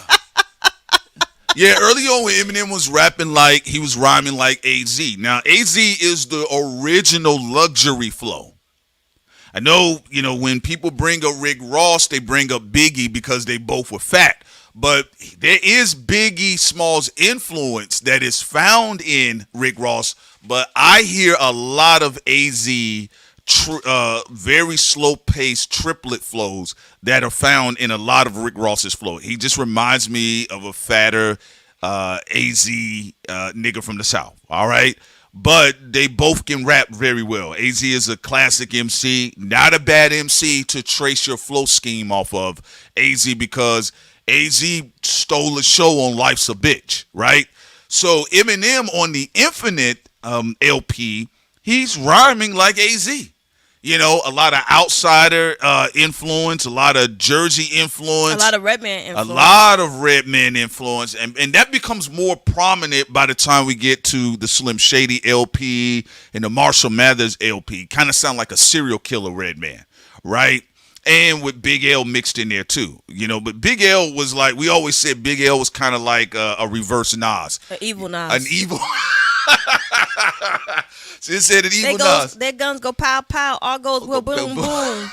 Yeah, Big L was like an evil Nas. He could damn near he can do everything Nas could do. He just rhymed about darker shit. Nas be like, the most beautiful thing in this world is a chocolate woman from the Bronx all the way to Mississippi. Black queen, da da da da da da da da blah blah blah. And then Big L will be like, these bitches ugly like Whoopi. Saying something like, even Tony Braxton couldn't get me, like shit like that. Y'all know what I'm talking about. Like that's. Well, how you look at the same women said, I took the bitches and drilled 3 6s in their head. Yeah, like shit like that. Yeah, people forget about like that edgelord era of Tech Nine, Big L, and Big Pun. You get what I'm saying? Yeah, there's definitely a lot of AZ influence out there, and I do believe, Rick Ross is off of the back end of AZ's flow scheme and luxury rap. Everything about AZ is a lot of luxury rap.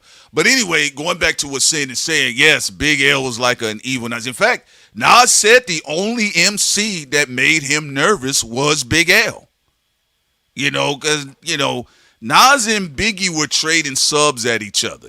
Kicking the door was supposed to be for Ja Rule the Damager and also Nas. Ja Rule the Damager would be like whips and chains. He'd be like, he would be talking about these niggas as sellouts.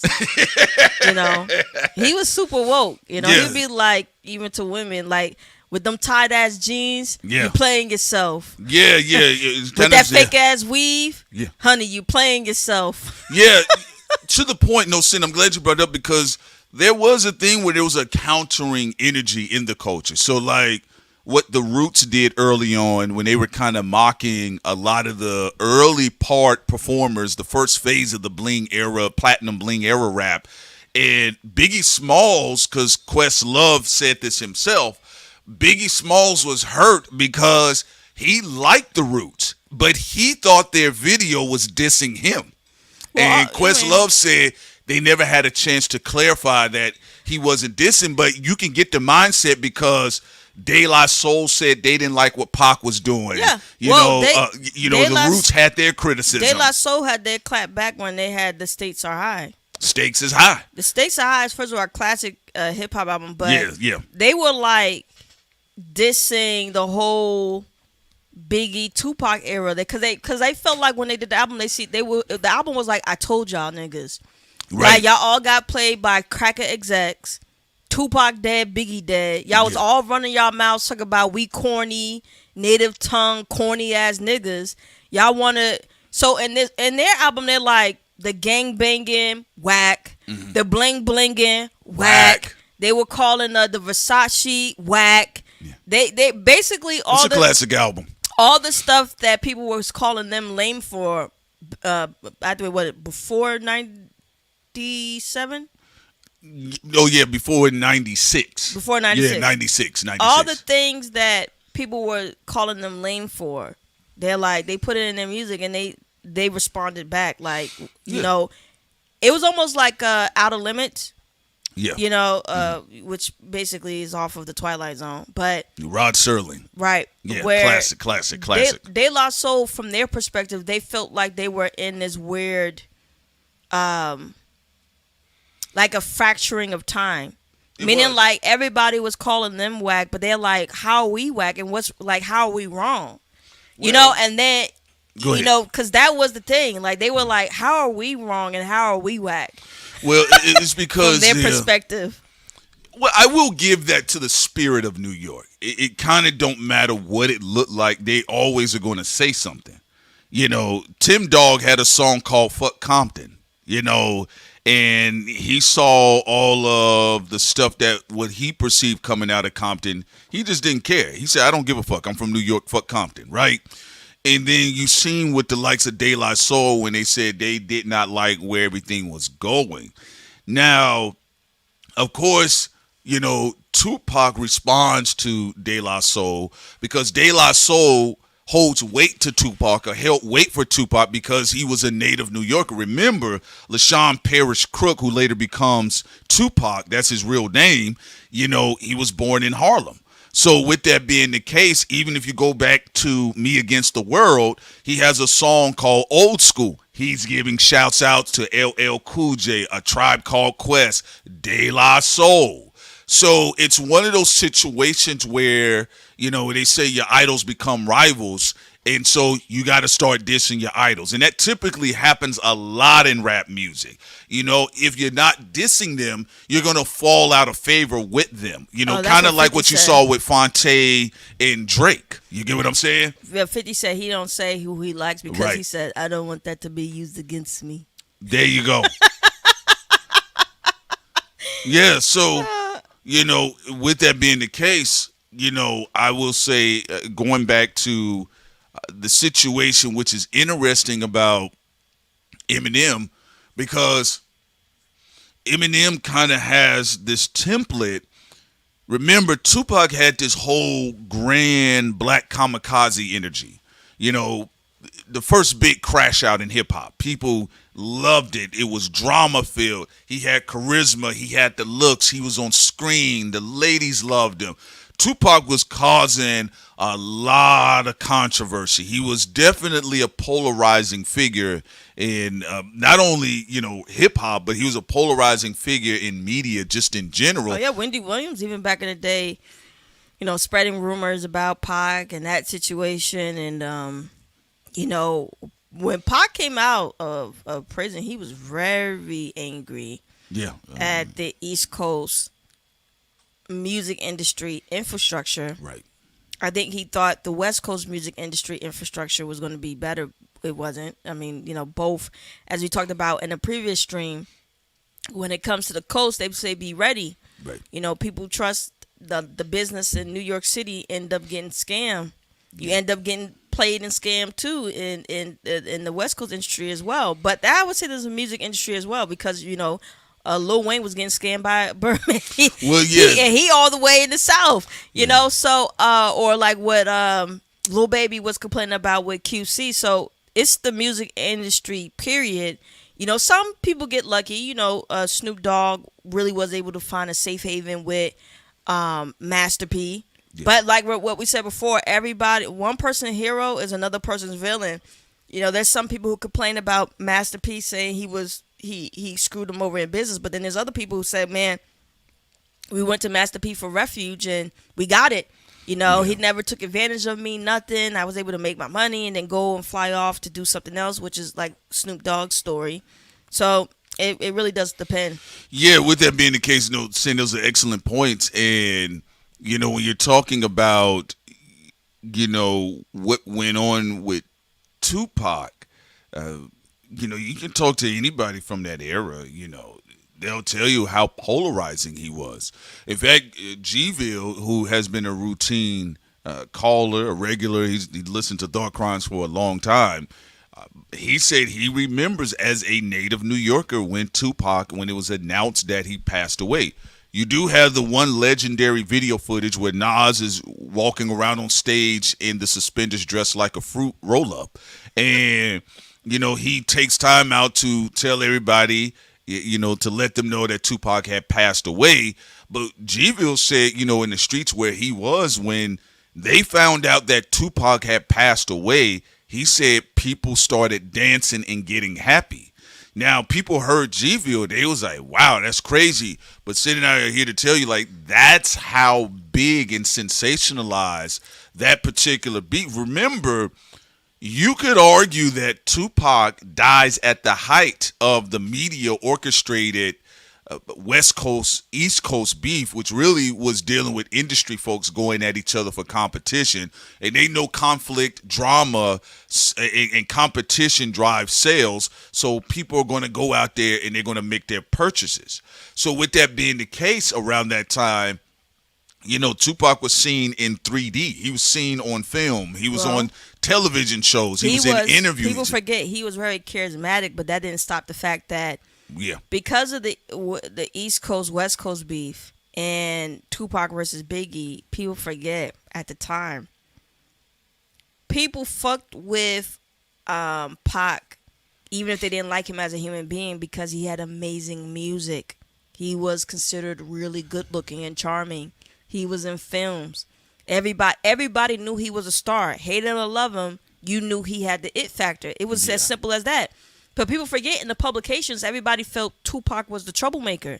And people forget that. We're not talking about how we look at it in hindsight. Yeah, 2020. When it was all going on, people was like, man, yo, nigga make good music and shit, but can he shut the fuck up? We can't enjoy the music. Everybody fighting with each other.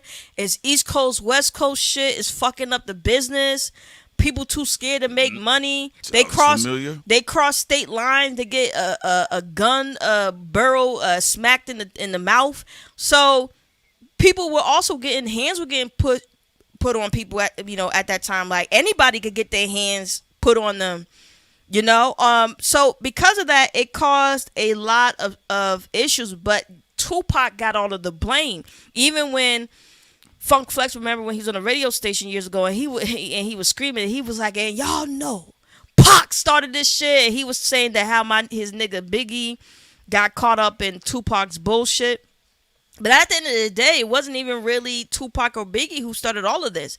It was a lot of the execs and investors, and Diddy played a big role in troublemaking as well, along with Suge, allegedly. Let's talk about this. But the person who got 100% of the blame put on them was Pac.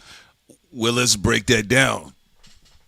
So, Funk Master Flex, he fucking lied, right? It's a convenient pass, like I said, with the celebrities. Now, was Tupac venting on camera? Absolutely. I don't know how I would feel if somebody had set me up in an elevator to get shot 5 times and I survived. And you also remember, you get shot 5 times and then you're sent to prison for sexual assault. While you in there, like Sin stated, Wendy Williams is on the radio saying, yo, they doing Pac behind bars. They doing them like American History X. Yep. Right? Listen, y'all, some of you all lived through it. I talked to plenty of people from the era. They said, nah, man, people was roasting the shit out of Tupac behind the scenes, because in this era for like millennials and Gen Zers, even Gen Zers, like, they got videos calling cap on Tupac's mythology because it's so exuberant in its, entirety. Right? The younger generation, they worship Tupac. The generation of that time thought he was the villain. Right. So with that being the case, though, Tupac, one of his bigger hits was Keep Your Head Up. Even when Lil' Kim disses Tupac, she said, you got wet up, you got set up, but you can always remember you should have kept your head up, right? And Biggie, if you go to even before, though, Tupac getting shot, and some people talk about this, but they allege, like, Biggie kept warning Pac not to hang around certain people. Like, people go to the extreme with Pac. They either, try to instigate being haters, or they try to turn him into a deity. And it's neither. He was someone caught up in a lot of things that he also participated in. But there were a lot of moving pieces behind the Oh, yeah. scenes So- that he wasn't paying attention to. And yes, he did get blamed for everything. Yeah, he did. And again, you got to keep in mind when Flex comes out there, he fucking lied. Flex didn't mention nothing about Jimmy Henchman. He didn't mention the conversations that Gene has had on the Art of Dialogue when Gene said that Diddy, because Diddy was there to shadow watch to see what the hell is Biggie doing. And nigga, are you writing for Junior Mafia? Because I need points on that too. You can't be writing for Lil Kim up in here and not tell him. You can't be writing for Lil C's in his funeral suits and not telling me that you write, and I need points on that. So Gene said that Diddy was there to ghost watch to see what was the creative process behind Junior Mafia making music, and was Biggie ghostwriting some of their records. And so he said that Biggie did not know Diddy was there, and then that it was Diddy, Andre Harrell, and Jimmy Henchman. And Henchman was saying at that time, I'm going to teach Tupac a lesson. Yeah, it's not about something. So when you bring that up, also just to say this, saying when these hip-hop rap legends, including Funk Flex, he is a legend in hip-hop. People, it is what it is. He is. He's a legend in hip-hop, right? But people forget, well, not forget, but they conveniently leave out how much of the underworld politics moves the celebrity around. Yeah, I think people got to settle down. And no one here is saying that, Cole, that, Biggie warned Pac about everything. He didn't. It's about the initial contact with some of the East Coast street guys that Biggie said, don't trust them. They're street guys. Mm-hmm. And they set up people. Mm-hmm. And Tupac went over there with them, which was a mistake. And about the gang wars, I mean, the gang stuff is a part of everything. Tupac and Biggie, obviously. And people don't bring up, though, behind Bloods and Crips and Pyru, the execs who are part of their own mafia sets. So it's, again, this is the whole point where we say all the blame is put on one person, all the blame put on Tupac. Or people they only talk about the black gangs and they don't talk about the executives behind the scenes. Just keeping it. Oh yeah, real. just to clarify. It's just being honest here. No, just to clarify, and again, this is where we get into fanaticism, because Tupac his legacy has had 30 years to age in the manner that it has done, to the point where one of the popes said one of his favorite songs was "Changes" by Tupac. So you can't understate the level of fandom globally that Tupac has. But the reality, as far as the man himself, there were several valuable individuals that were tied to both Biggie and Tupac that did say that Biggie Smalls did drop a bug in Pac's ear at the time when they were cool with each other. Hey, you might want to kind of look out for Henchman and Haitian Jack. Them guys, they kind of ruthless, But he wasn't there talking about Tupac, you don't know what you're doing. It was a conversation. It's no different if somebody a casual comes to conversation, you. Yeah, it's just like when somebody tell you, hey, man, Buddy kind of shady. You might want to watch out. Okay, cool. And then that was it. Yeah, that's a warning. Yeah. It's like when we have conversations with certain people and somebody gave us a heads up yo, you shouldn't mess with that person, this, that, and the third. Right. And we're like, okay, we'll keep a boundary. With these certain characters since they're shitty. Thank you for the heads up. But going back into it's not just about the Crips and Bloods. It's also about the execs that probably are going to be ignored in all this as well. Again. that come into play with the situation. And like Two-Face Tom said, Biggie and Tupac were just pawns in a larger story. Yeah. And that's it. Just like, but again, if you even say that contemporary about the big three, people become crybabies.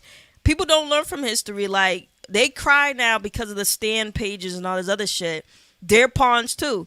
All the rappers are pawns. Anybody who is directly engaged, even if it's just distribution, with the UMG warehouse, or Warner Brothers or Sony, obviously all of these artists involved in this situation are all pawns. Even what happened right now with certain artists when they found out they didn't know that they were under the Live Nation regime. Yeah. Until they got out, like even Dua Lipa, I think in 2022, Tommy Dorfman, he shared the article on X.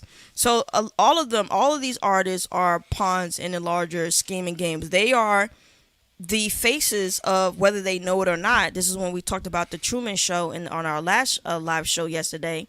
They are the pawns of these white and Jewish execs and black execs, but mostly white. They are the pawns of these people's corporations. Yeah, and just to put this out here, no, it's a historical fact that Biggie did speak to Tupac about Jimmy Henchman and Haitian Jack, who, if I recall correctly, is Wyclef's cousin, ironically, right?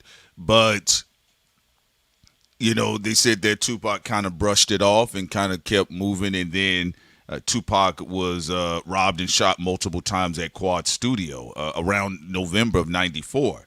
So, you know, again, I can't get into the debating aspects of it unless somebody's cousin or half brother pops out in the chat and say, yo, Thought Crimes, open up the phone lines or give me y'all number. I want to tap in with y'all. I'm always open to those conversations. But with that being the case, though, on the grander set of things, look, Biggie Smalls was trying to figure out his contract. You get what I'm saying? And so, you know, there was no focus on Ted Fields. You know, there wasn't really, you know, a focus on the likes of Clive Davis. There was no focus on the likes of Jimmy Iovine or any of those things in that regard. And so that's why when Tupac makes the assertion, by way to the point that I brought up earlier, when, you know, you're seeing this conversation with Hussein Fatal, and he said that Tupac was looking to try to mend his relationship directly with Biggie Smalls. I do believe, you know, from what I've been able to read and research, that Tupac was able to find out more information about the framework of what was going on, because keep in mind, you know, he's riding with Death Row Records. People are still tied to the streets. People are talking and giving it a clear picture of things. But also on the economic side of the game, if Tupac is able to negotiate a conversation with Biggie Smalls, and Gene Deal said that Biggie Smalls was irritated about his contract. And let's say, remember, Tupac's visibility and his influence, he had a greater influence over Biggie Smalls than Diddy as an artist. Keep that in mind. Remember, you go find out early footage, Biggie Smalls is walking outside on stage rapping with Tupac with a bandana tied around his head, and he got on Thug Life. Well, also to add to, Spirit Wonder had a great question. He said, so who is the rook, the knight, the bishop, if everyone are pawns? I think it's really fluid. I think to Interscope and to the white guys, execs, you know, Tupac and Biggie and Suge and them, they're nothing but pawns. To, if you go to certain people's camps, it depends on how Suge and the rest of them looked at Tupac. Did they look at Tupac as something more than a pawn, which could be possible? Did they look at Tupac as a rook or a bishop, or was they building him up to be a king, or did they look at him as someone who they can really exploit because he's like, he has the it factor? With Biggie, it seems to be a much clearer what Diddy looked at Biggie as. It seems as Diddy always looked at Biggie as a pawn, and the execs in them looked at Biggie as a pawn. So I mean, it really depends on if you go macro or micro. Macro is any of these, like even what Metaphysics brought up with the Jared Kushners and all these other people who are trying to work their way up further into the pyramid on top. Obviously, the big wigs think all of these people are pawns about in the way that they interact with them. I mean, if you're on the field, you're not really someone who is considered to be that far up on the hierarchy. You're considered to be much lower ranked, even if you're famous. People forget a poor poet that everybody loves, their poetry can be ranked very low when it comes to the people who be like, I own that poetry. Yes, it's nice poetry, but I own it. So the power is neutralized in its potency from that poet because they don't even own their own creativity. So of course, people who feel like they create prisms and they create the architecture that houses the puppet, no matter how great that puppet performs, they're not going to really consider them to be anything, even in chess, beyond a pawn. Well, and again, remember, a part of Bad Boy's history is that Diddy originally wanted to sign Tupac, and Tupac was like, no. And now here's what's interesting here. Now, it had been said that Tupac laid some words on Biggie about signing with Diddy, just like Biggie had laid some words on Pac about running with henchmen and Haitian Jack. You see how that works? So it's not as if they had the most explosive lyrical clashing. You did have Tupac venting on several records. And then you also see, even though a lot of people in the industry keep saying that's not the case, but Biggie Smalls was sharing his dark psychology on a lot of the albums or tracks on the second half of the second disc of Long Kiss Goodnight. All right, I think it's one of the greatest double disc albums in hip hop. But with that being the case, if Tupac is saying with Suge Knight, we're coming to New York and we're starting Death Row East, and Eric B and Rakim is all in on Death Row East, and they're politicking and they're kind of patching things up with Nas. You remember now, there was supposed to be this One Nation album where Tupac was going to be doing a bunch of records with West Coast artists and East Coast artists. So you got to keep that in mind. Like we said before, what you're seeing now, a fight for cultural real estate. If Tupac, being the lightning beacon that he was, with the muscle of Suge Knight and then the muscle of Interscope and the muscle of the West Coast, and they're forging into territory on East Coast execs, and they're talking about, we're setting up shop on your block. By the way, I'm outside, I'm politicking with Nas, I'm politicking with other people that I've dissed in New York as well, and I may eventually make my way up to a dissatisfied Biggie Smalls. Where do you think that possibly could have went? I agree. It's nothing worse than when you're a pawn and you realize you were. Yes. And also, let's keep it in proper context also, to the point where I agree with Code Knox. Tupac wasn't thinking about that. Yes, he comes from a Black Panther background, his mom, his parents, and but Death Row ain't the Black Panthers. And yes, he was politically spirited. Yes. But he also just wanted to be an artist. In his mind, seemingly from his body of work, before he even got shot up at the studio, it seemed like he really wanted to bring street culture together for it to follow the principles of the Black Panther movement and party. He wanted to be an artist and put out his music to influence the world. And he also wanted to do some political initiatives to really compete with forces that he could not really see, but he sometimes described correctly. And that's what he wanted to do. But he wasn't really thinking in a very intricate way of how he could become a puppet or pawn.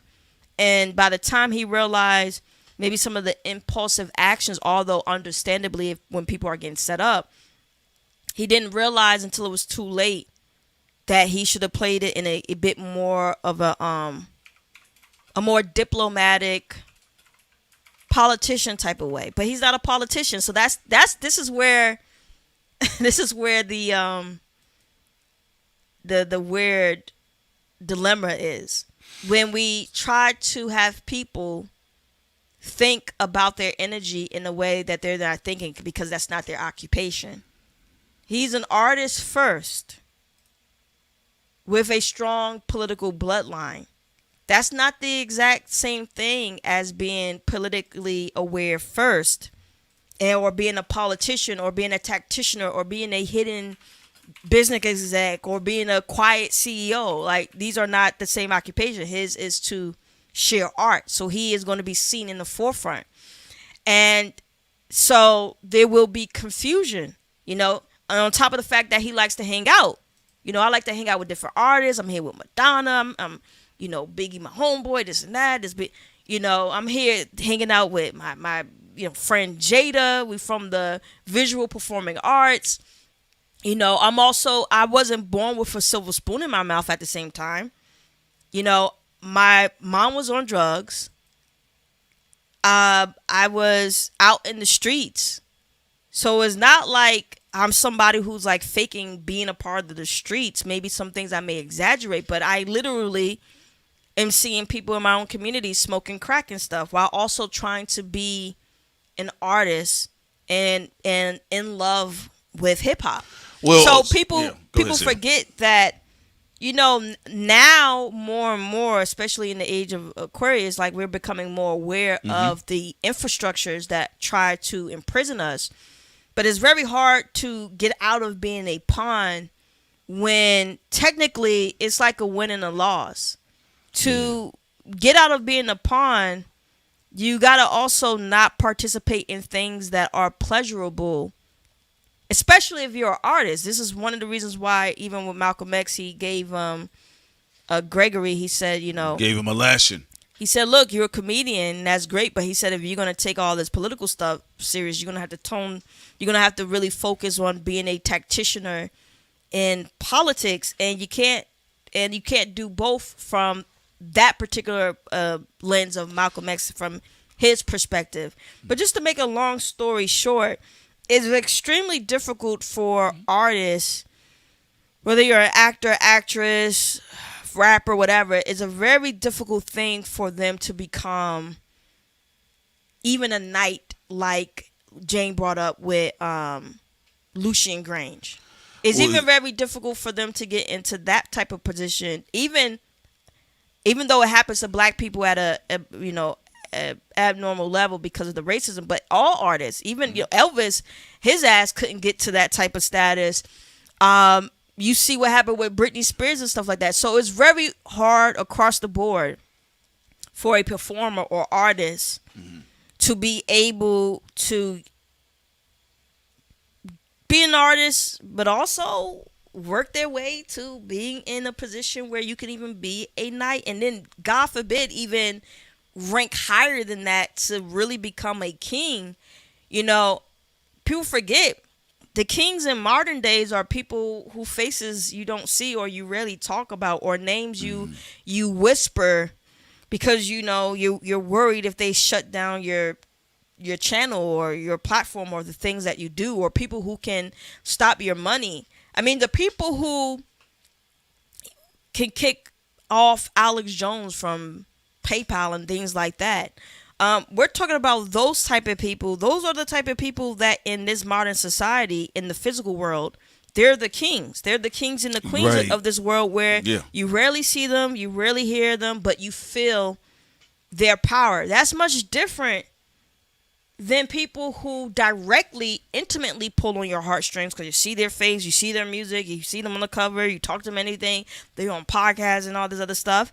You may get lucky like Joe Rogan, who was able to work his way into an interesting situation where he's not just a pawn, but he's a little bit high ranking. One of the reasons why in the Jeffrey Epstein emails, Jeffrey wanted to talk directly to Joe Rogan. He's also sneaky too, because he still had a lot of the people on the Epstein files. That's because he was dealing with the royal on his show. He was dealing with the royal court too. Directly. Those are a good point. But if you're talking about in chess, folks, people are born into the back row. Is what you're talking about. You're talking about the back row. People are born into those positions. The illusion for a lot of folks is that they can work hard into that. And if you think I'm lying, all you got to do is look at the dynamics historically, even in his memoir, what happened between Lucian Grange and L.A. Reid. L.A. Reid had been a long-touted power player, especially if we're talking about urban music. And again, urban music, that's industry jargon. But in urban music, until he actually offended Lucien Grange, and he said he knew from that point on his career was over. Again, somebody like the Knights, what we've seen before, you're born into that position of the back row, and then you're set to kind of orchestrate the events in the manner that it is. I'm gonna get to some of these super chats too.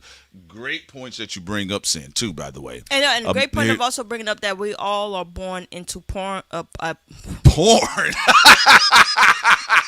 We're all born into being pawns. Go ahead, because that was a good point. Most of us are born into being pawns. There's only certain people who is a little bit more fluid than that, where they get a little bit more rank and higher status because they're born into higher status from the people we're talking about. But most people in society are born as pawns, and you have to work your way up to see if you can even survive to become the back row, a knight, and the back row people. Yeah, because the back row is generational.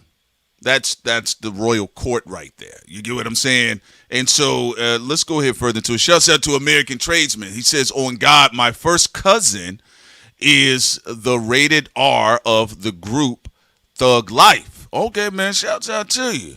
It says here, I was around Tupac in 95 as well as 96, and the way he was on screen is how he was in real life. We appreciate you so much. Shouts out to American Tradesmen as well, and thank you for the support.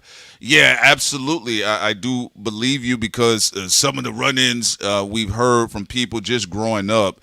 For me, especially growing up in Atlanta, Tupac was, he shot the cops here in Atlanta. So you'll see, that's just where he was a lot. And most of the people I grew up around, they either had a chance to see him at a concert or they ran into him directly. And they said, no, what you saw on screen is exactly was in 3D.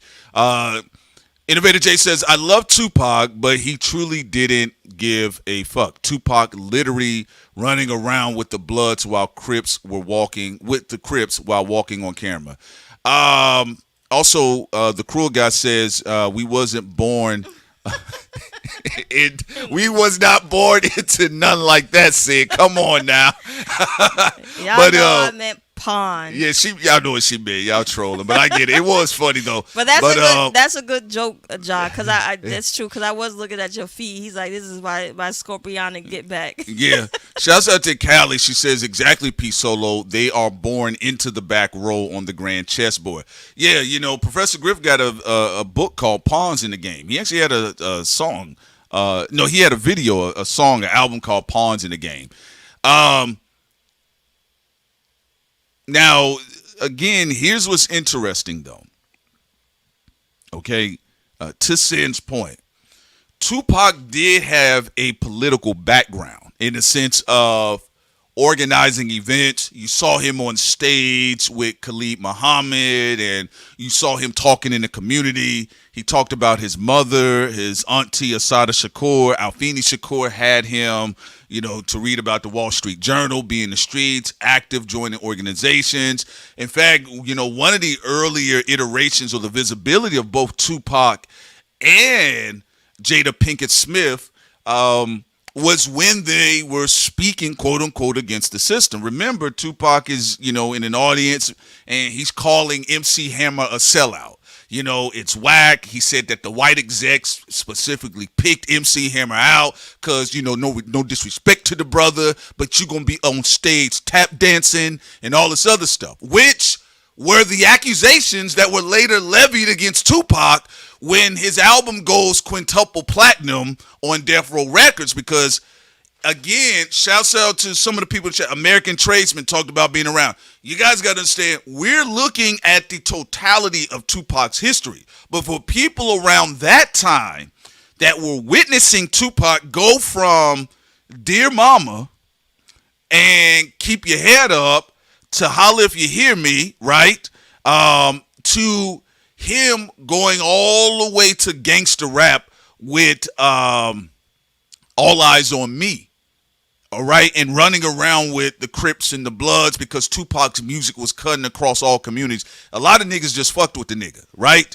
So if your music, your art speaks, I can't front y'all. GDs, Vice, all the gang niggas, they gonna fuck with you. It just, you don't have to claim a set, but they gonna be like, man, you good if you come through here. That's just how it is, right? So Tupac was being criticized publicly that they were calling him also a fake gangster. Now, my honest opinion, I think if you're bad enough to shoot 2 police officers defending a black man, you're a cold-blooded nigga to me. Oh yeah, all right? I also agree with you. I don't like the whole thing where people be like, "I'm tough because I'm a gang." Yeah. Part of a gang. Not necessarily so. I mean, some of y'all have blown off babies' heads in strollers. I don't think all of y'all are really that tough. Y'all are just intimidating any group because you threaten to murder people. But if we're talking about like bravery and courage, that could be anybody. Bravery and courage is like someone who pulls somebody out of a vehicle that's about to, explode. Just anybody who risked their life. The people during 9/11 who tried to go in there and save lives, those people are like courageous and brave. And not saying they can't cross over into, somebody being a gang member, because there's individual gang members who've done. Hey, little nigga, you got heart, nigga? You got heart, little nigga? Stick your chest out. I'm sure helped people before. But yeah, I do think that it's very interesting when people try to say you're really tough or you're someone who can be taken serious pertaining to courage just because you're a part of a gang. That's not necessarily the case. Oh, yeah, no, absolutely. JS, I'm all familiar about it. But again, I think what people kind of take out of the equation with Tupac, he was a protagonist. He was a very sociable messenger. He did a lot of community diplomacy, political. He liked talking to everybody. So if you are a person that talks to everybody, you're going to know some Crips. You're going to know some Bloods. You're going to know the activists. It's just you're that going to know the young and hype, though. He was 25, That right? The immaturity part is also the part of impulsivity. Right, but also, like John Potash talked about in his book, right, with the FBI targeting black artists and black prominent figures in media, you also had this ghost of alleged ties to the government that kind of had always been hovering in the dark shadows with Tupac, causing random events to be agitated around him, on top of him being a hothead. But I also understood Pac's framework of thinking, looking in hindsight. I get what his thought process was, which is why I don't call him stupid. I think people should know better now. But I understand his framework. His framework is like, okay, gangs rule society. This is something we've been talking about for years. Mafias do run society around the world. You have the Ukrainian mafia, Russia, Chinese, Japanese, Mexican mafia, Italian, just everywhere. Yeah, you got all them niggas. And his framework of mine is like, he's thinking, okay, if I'm competing against the clean face of these organizations and these crime families, well, then that means in order for me to gain real power, I have to go with people who, on the positive end, before we go to the negative end of gangs, the positive end on gangs, if you're someone who's trying to be the face of a major operation and having global power, you have soldiers who, whether they get paid or not, will go out there and crash out, whether it even goes to the extreme of violence, right? Yeah. But the inverse is, if there's no established hierarchy, the negative side of gangs and mafias and all that, and particularly gangs, that they can implode and then chaos can happen where you're at the end of being murdered as by these entities, even if it's not. I mean, look at it. Somebody, even when people say allegedly Diddy contract, somebody who work in art is worth multi-billions of dollars that these alleged gangs could have had in their pocket. Having somebody like Tupac in there is different when they don't see you in that way, because if they saw him in that way,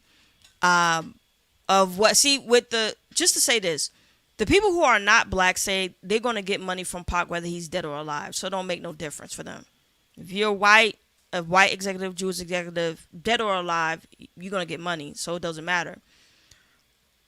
Unfortunately, because there wasn't any unifying factor with these different sets that were connected to Tupac. You know, one set was like, he's trying to embarrass us. Fuck this industry celebrity guy. You know, we'll take the money from Diddy allegedly and murder Tupac, right? But overall, like, it's a very difficult game to play because, again, we talked about in our previous stream, black people are behind institutionally because of slavery. We're one of the first groups in the United States, but because of the institution game, we're behind. And that's why even guys who their intentions are pure, but their impulsivity to try to catch up to these institutions who have locked them out, they end up sometimes being eaten by their own people within those syndicates or organization if other people can give them a better deal in the immediate. So you're trying to be impulsive in the immediate because you're thinking about the long game of legacy in the future to compete with these other groups. But then there's other people who are within these the same energy that's around you who are thinking about the immediate of what they can gain in the immediate if they set you up. Yeah, no, you're right about that. And, to the point that's in the saying here, the Tupac dynamic is very interesting because one thing is I could say that has been the most consistent in that entire arc is, no cooperation amongst the blacks. Not even unification, just simply cooperation. You do your thing, I do my thing, please, no akata. Y'all remember that Sugar Hill? The Africans got their ass beat in Sugar Hill, right? You do your thing, I do my thing, right? And so that wasn't necessarily allowed, but it's not necessarily a new play in a playbook concerning black folks.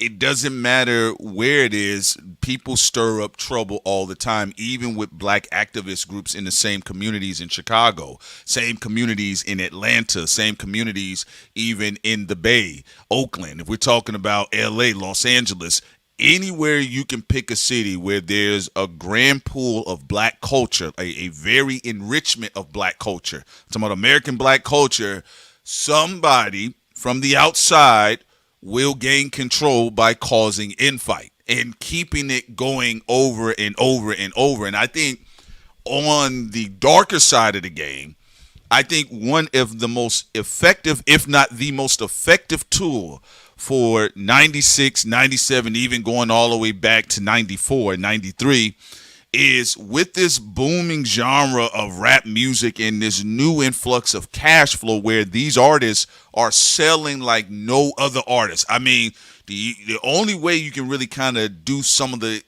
numbers like that, you got to go to Michael Jackson. Right, you have to go in somebody at that level. But these guys were coming out. Their albums were going diamond. They were going.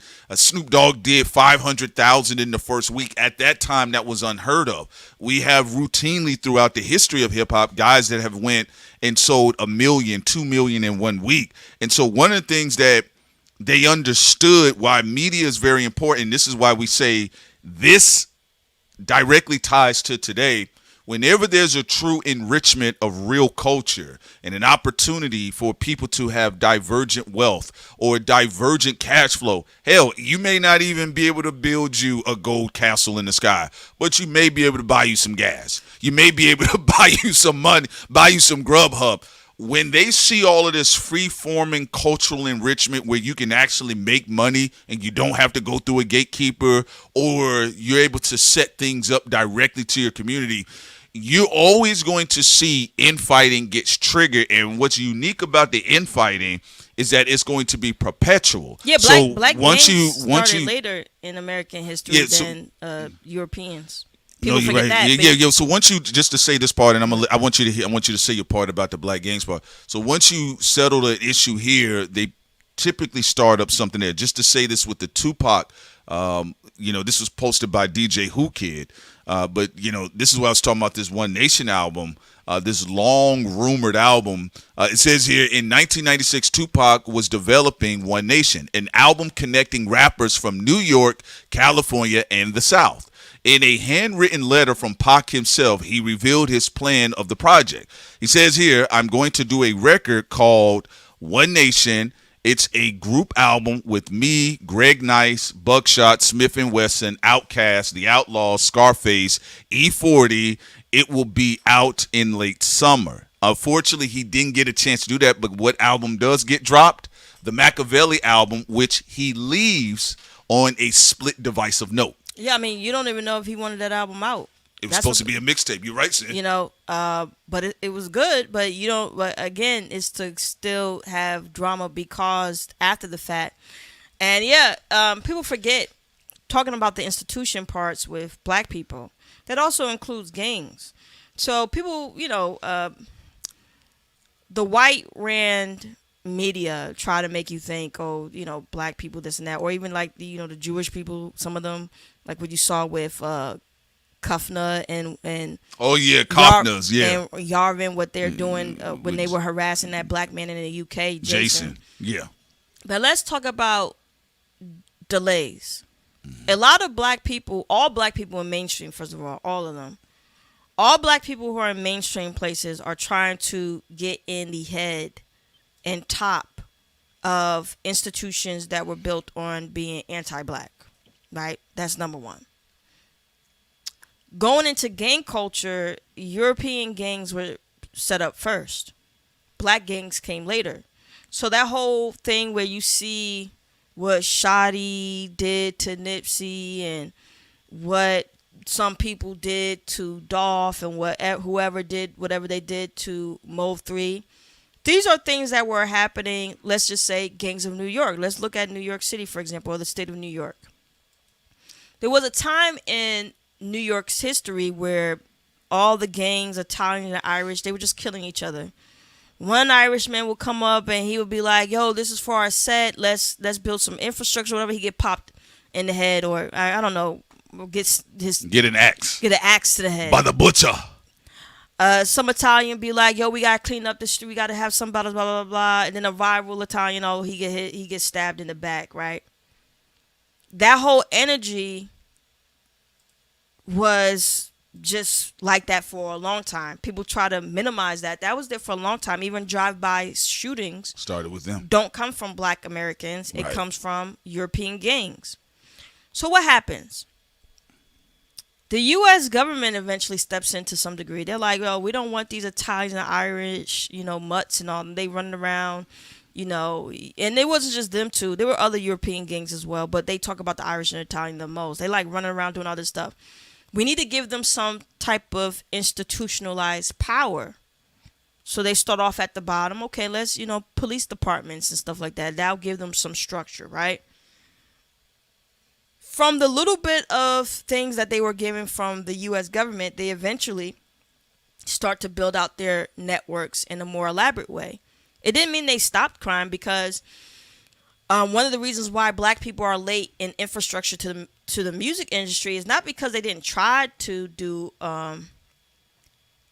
you know, have a music industry of their own. It's because with black Americans, you are a criminal by default. So it makes it very difficult for real criminal activity for black people to take place, even if it's in a weird, indirect way to like help black people to gain footing.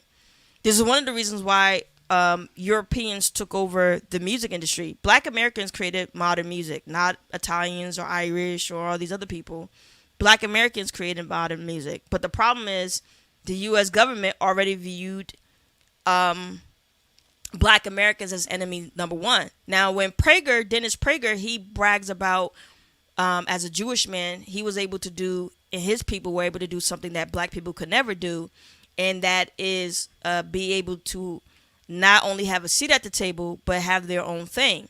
The problem with that is groups that weren't considered to be white were able to eventually join the infrastructure of white by getting rid of their last names and also getting reparations. So, you know, the state of Israel is a form of reparation by the British government. You know, you already know about how, for those who don't know the history of Jews in Europe and Britain and Spain and all that, just go read your history on that.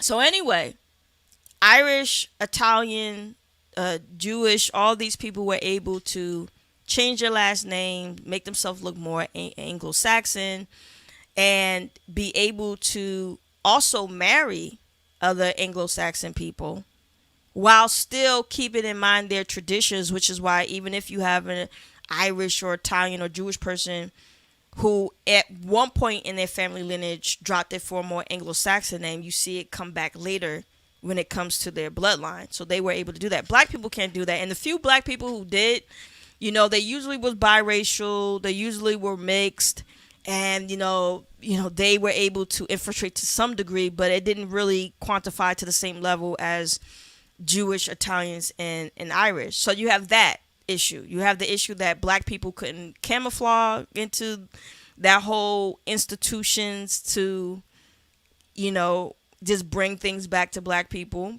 because of their skin complexion and facial features. And then the other issue is that even though at one time the U.S. government, for the black people who do respectability politics, which is, to me, there's no point of doing that. So even when the U.S. government thought that black Americans were better than some of these European immigrant groups, they thought, black people were more sophisticated. They thought, okay, you got Banneker here. He's helping us survey the capital because the French, they tapped out on us.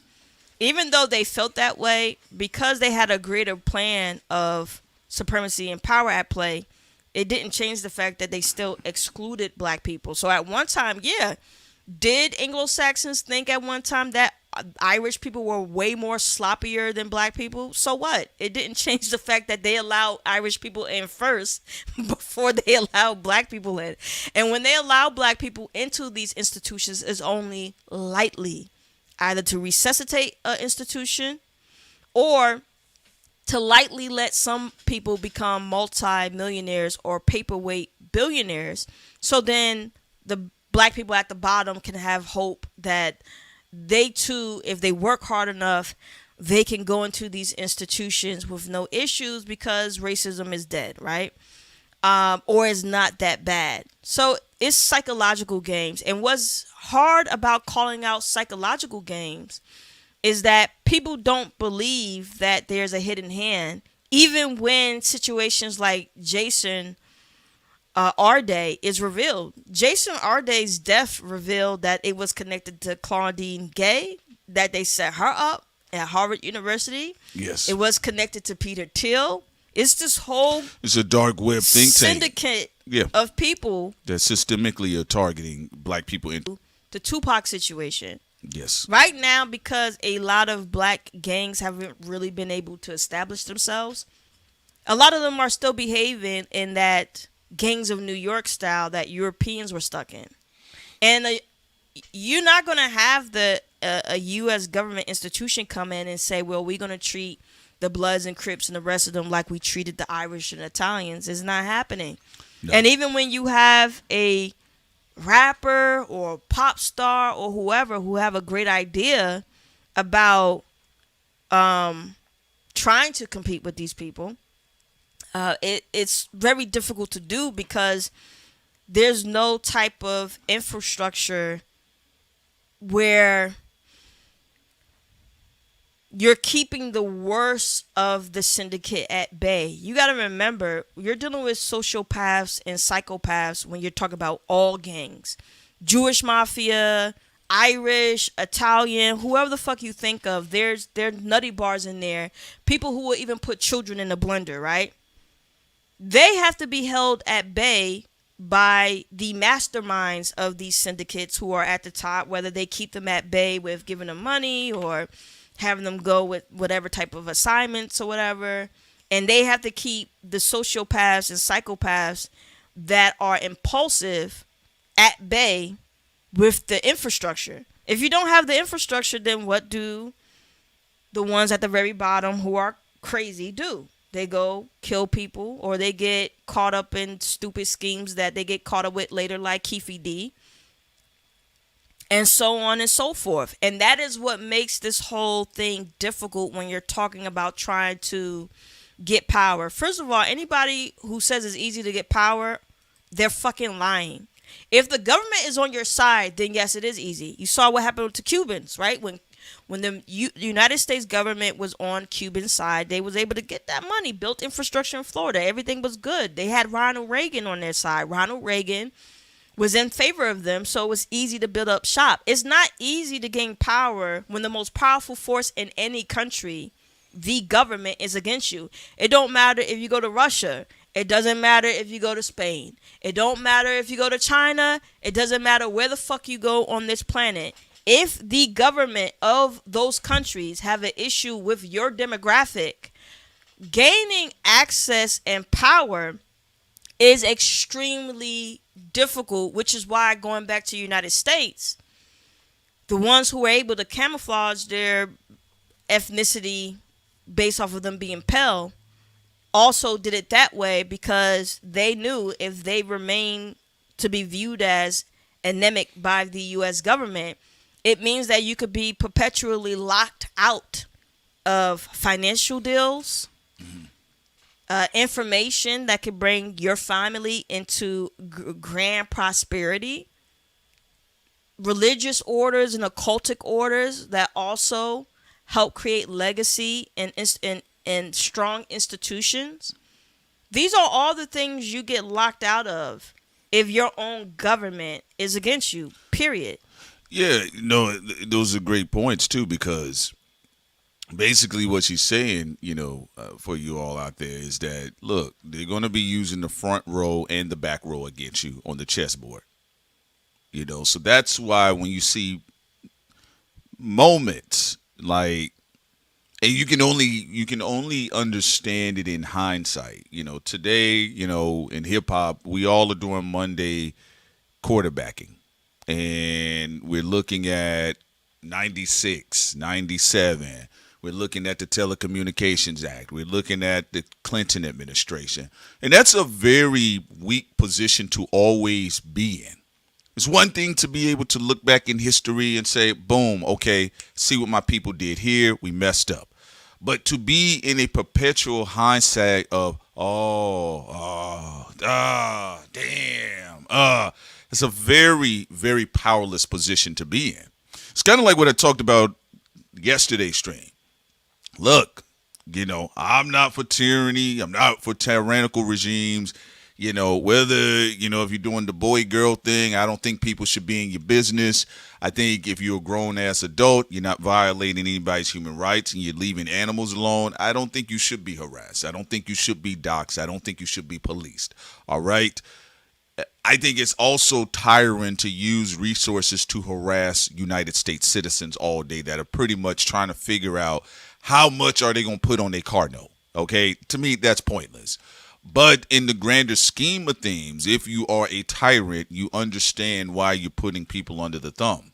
And so with that being the case, one thing we see right now, I know what I'm looking at we're talking about the Democrat Party, as much as they're hoping that things can get so bad that, quote unquote, the voters would come running to any Democrat.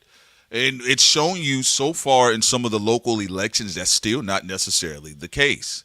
Because one thing, as we spoke to in this situation, propaganda and media is very powerful, the light and the dark. It's going to be both of the squares of the chessboard. And this is the tactic psychologically that's practiced upon you all of us, when we're talking about through media.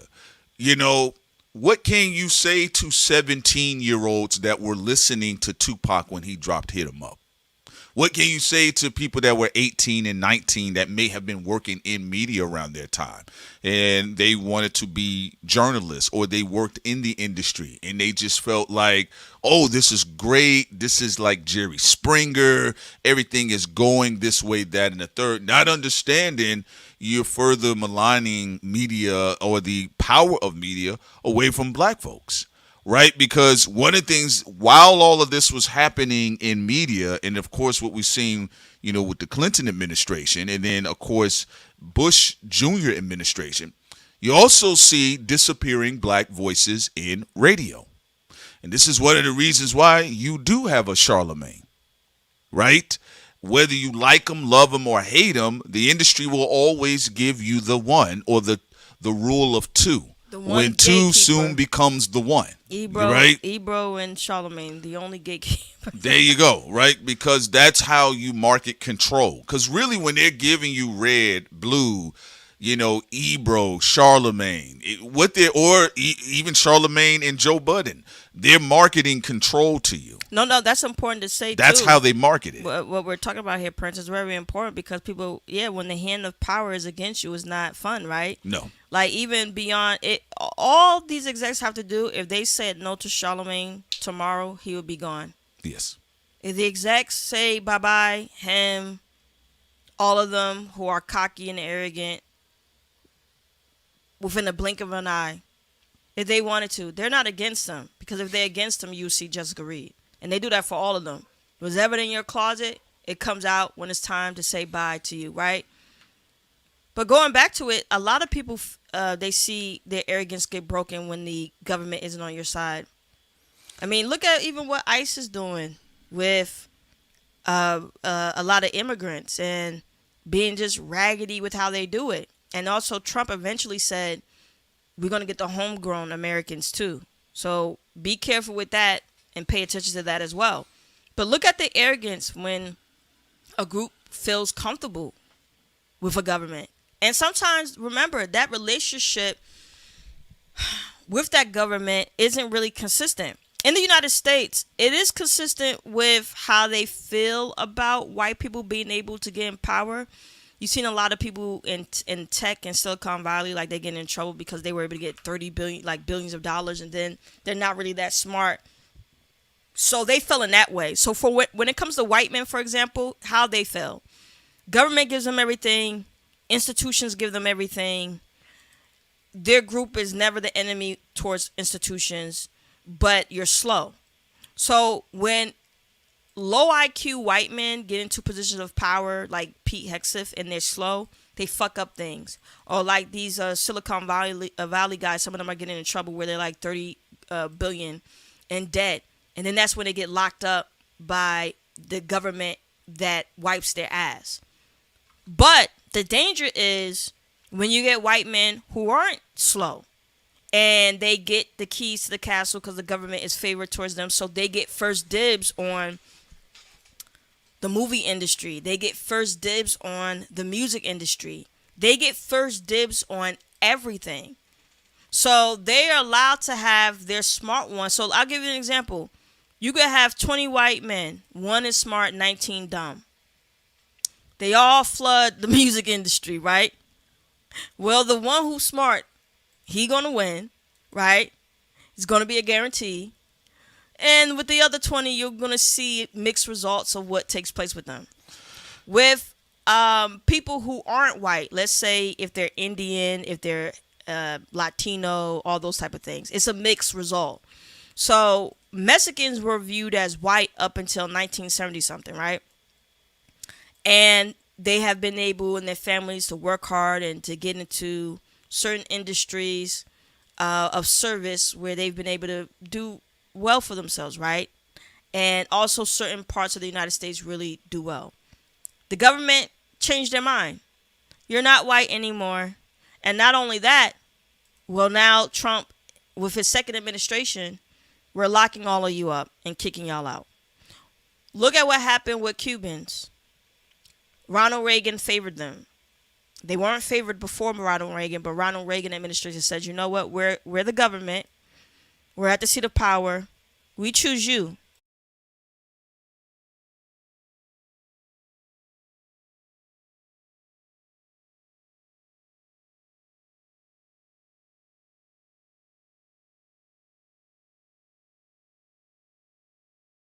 Up here. All right, ladies and gentlemen, we're back. Sorry about that. Okay. Right. Good. I'll wrap this up so we could. We'll close this out here. All right. To make a long story. No, you good. You should be good. Honestly, say you can finish your point. To make a long story short, if any government is against you, it's hard to acquire power. You saw even what happened with the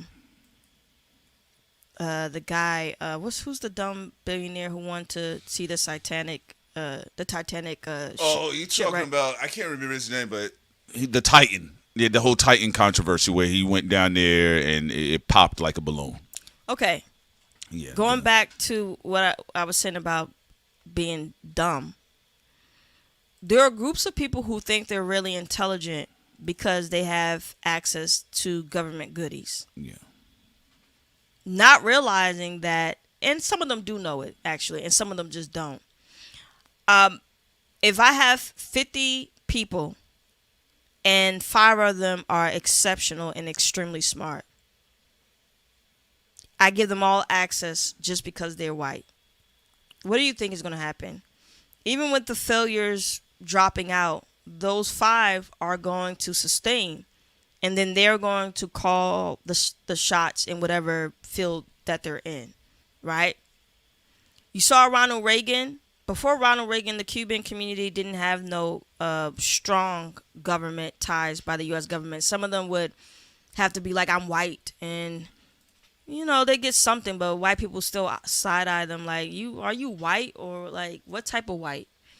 But anyway, when Ronald Reagan administration showed them favorability and kindness, and they had access with no issues, they were able to just work hard and get whatever they want from the U.S. government, they rose in power. They voted for Trump. Trump said, we don't want you here. So now they're losing power. Even the ones who said vote for Donald Trump, out of here, right? The government picks the winners and losers. You get in trouble with the U.S. government, you could lose your company. Why do you think Zuckerberg is trying to kiss the U.S. government dick right now? If the U.S. government wanted to, Facebook would not exist.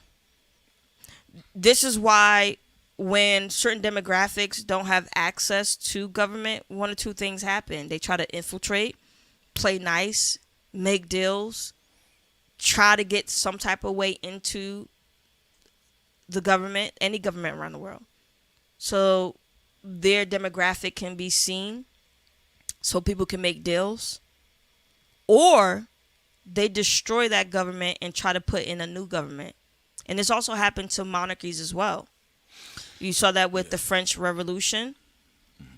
And also, you've seen that in certain governments who've gotten toppled. You've seen that also with sometimes regime changes, but that happens, of course, a lot of times by external power that have their picks for various reasons.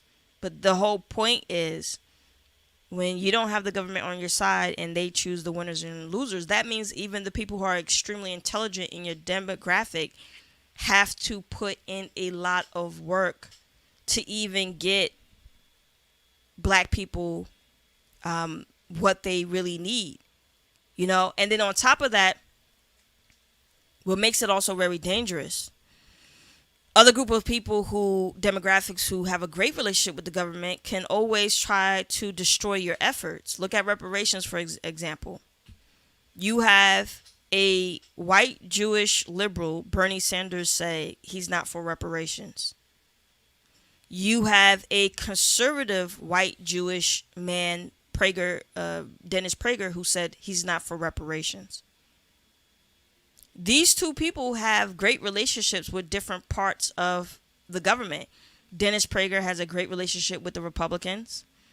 And Bernie Sanders, even with his situation and being sat down by the Clinton regime, he still has a lot of say-so when it comes to DSA candidates. And also, going to the Clinton regime, they are not for reparations. So what does that mean? It means it's very hard now to push for reparations because all these sides are advocating in the foreground and in the background against reparations. The reason why Japanese Americans were able to get their reparations is because no one saw it. No one saw them as a real competitor. And what do I mean by that? All groups of people have people in their groups that are extremely intelligent. I don't even mean by intelligence.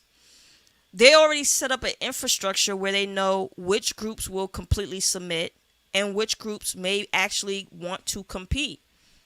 If you look at it, A lot of black people historically, many of them who have gotten killed, either have said we want to compete, or just their very existence was considered to be competition. So that's why even when you have like certain, I remember even on X and stuff, certain Jewish Americans like, we work hard. Like, who cares? Nobody's trying to take the movie industry from you. Y'all worked hard on that. That's great, but y'all did not work hard for the music industry. What you did is, for the music industry, you were able to gain power over there only because black people were prevented by the U.S. government, because black people were the ones who worked hard and created modern, also with the modern music. And be clear with the history of the entertainment industry.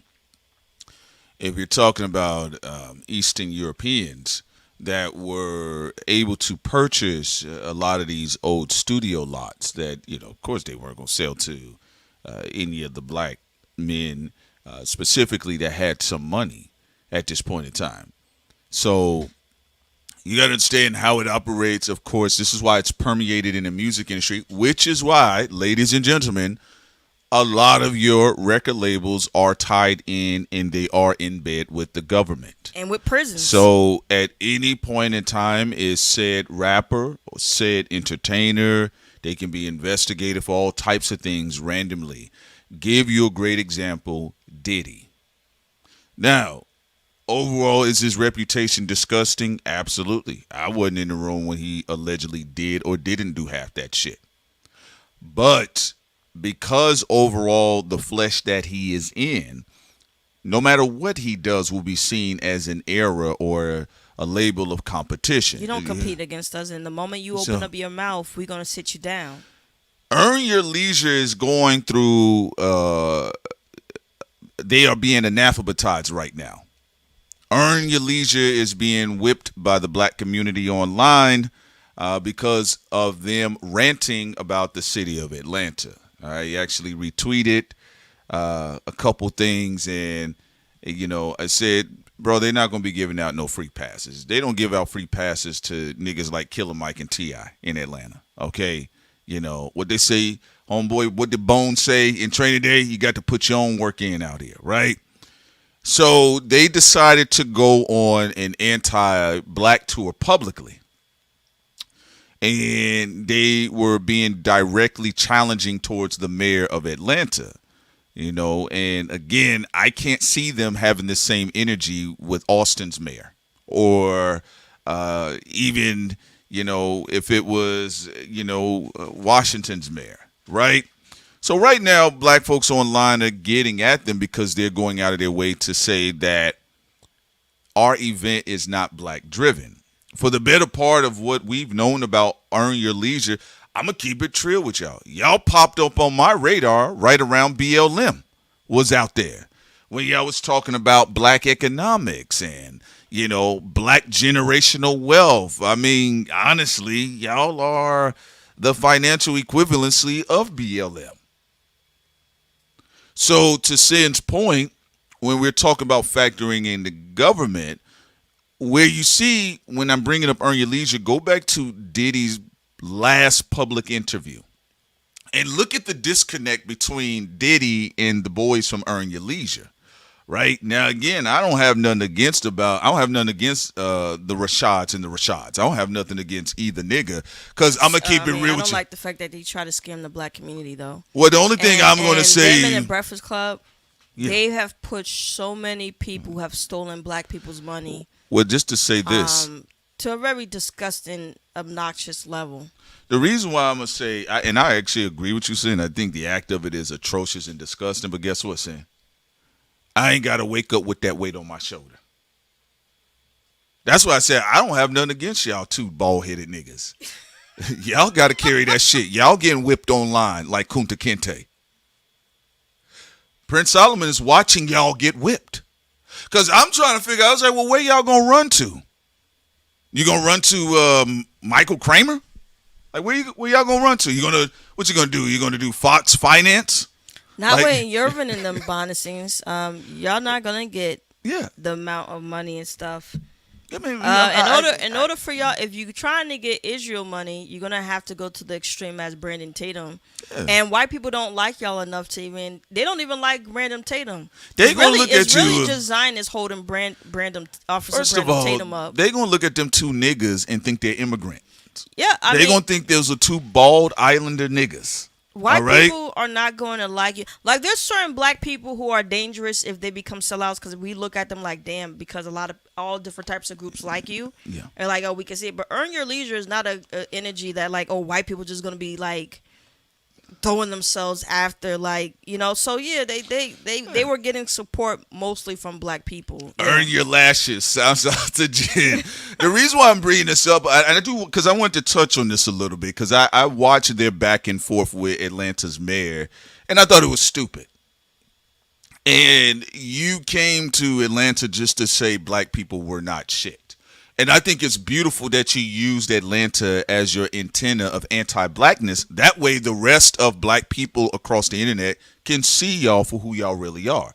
It's like I said about Lupe Fiasco when he was going off and cutting up. I said, at the end of the day, nigga, the internet can see you. They can hear you. And that is going to be you all's consequences to try to get out of there. First of all, I'm going to keep it real with y'all. Sin and I, we talked about this before. Any black scammer, your time to get money with Trump was the first time he slid in there. Yeah, the first administration also, when Dr. Scott was really front and center.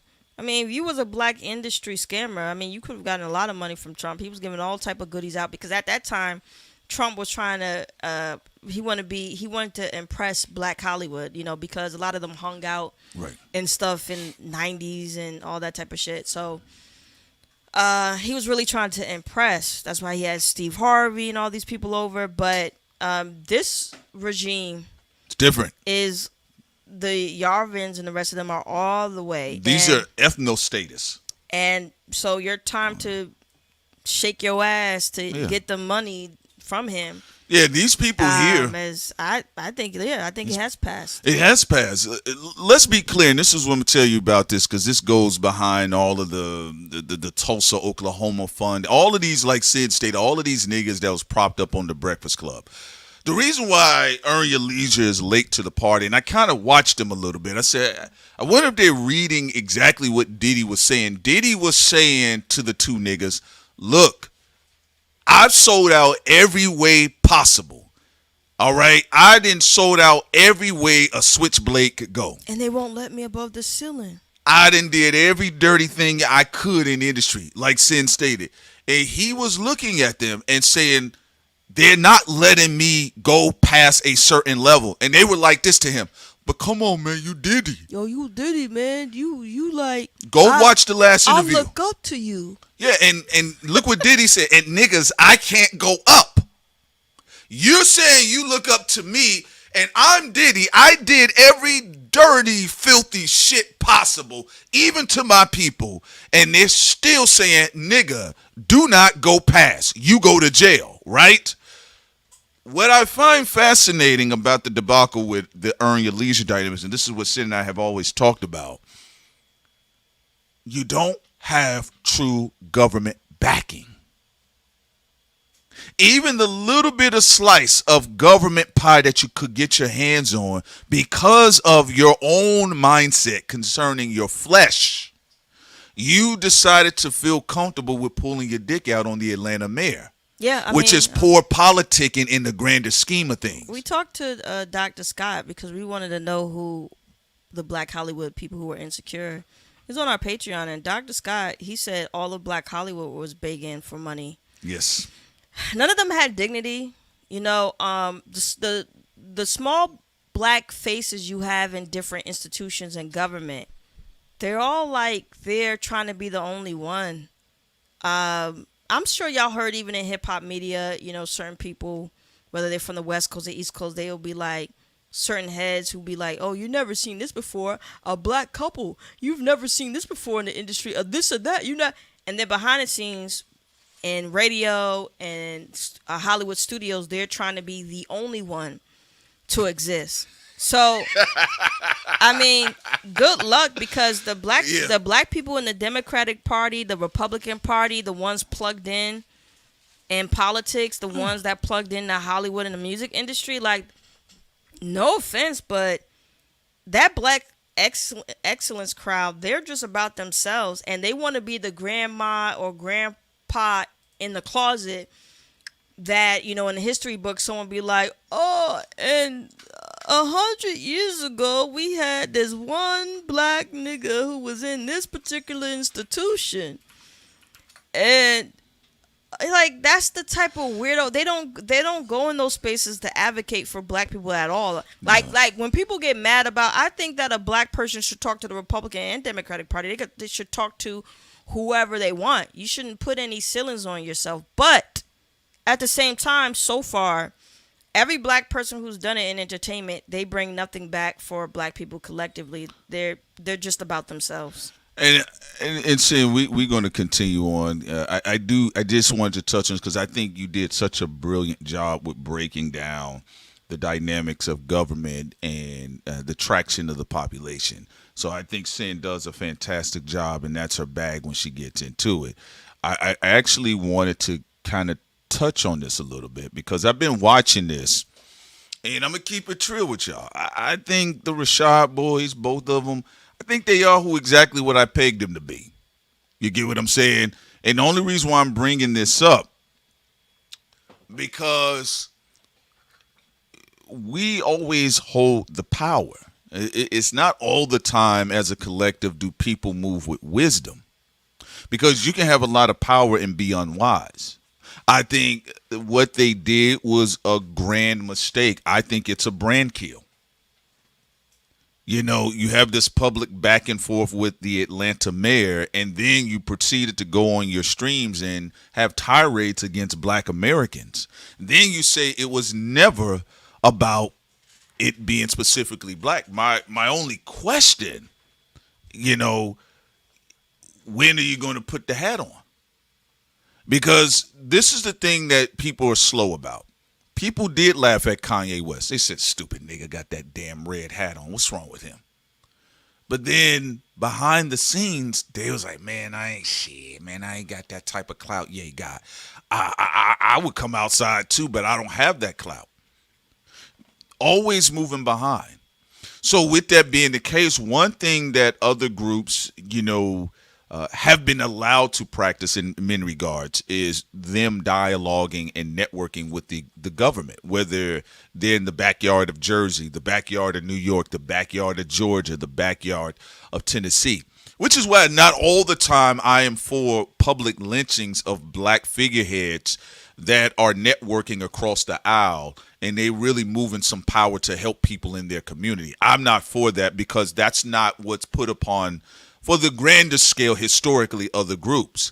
You look at other groups, there are people that do check them publicly. Clearly with the white progressives versus the white right wing, you're seeing them fight each other tenaciously, but they still can kind of agree through platforms like Gavin Newsom when he sat down and had conversations with Steve Bannon, or Jon Stewart told you that I have an uncle that's to the right of Attila the Hun.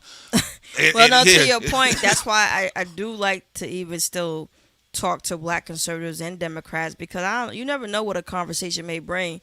I saw Dr. Scott, he was cooking on Caitlin Clark and getting on Republicans because he got mad. He's like, why are you just going after Angel and these black female basketball players? Yes. The whole thing is, you never know whose mind you're going to change to some degree. It may not change their entire character, but you never know if you'll help black people in positions of power who view themselves in a subservient situation. You never know if a conversation may change their mind or understand what's going on in their environment. I mean, you never know. That's the whole point. And like Prince said, Gavin and them, they be sitting with Ku Klux Klan members. Yeah.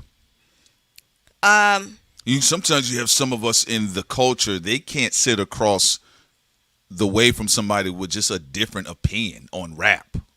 It's that sensitive. Because those opinions are connected to white people. There you go. And Eastern Europeans who are power brokers in the music industry. So hell no.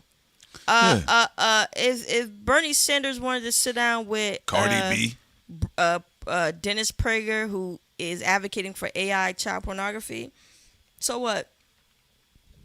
If Gavin wants to sit here, if crackhead Hunter Biden wants to sit with Nick, have at it.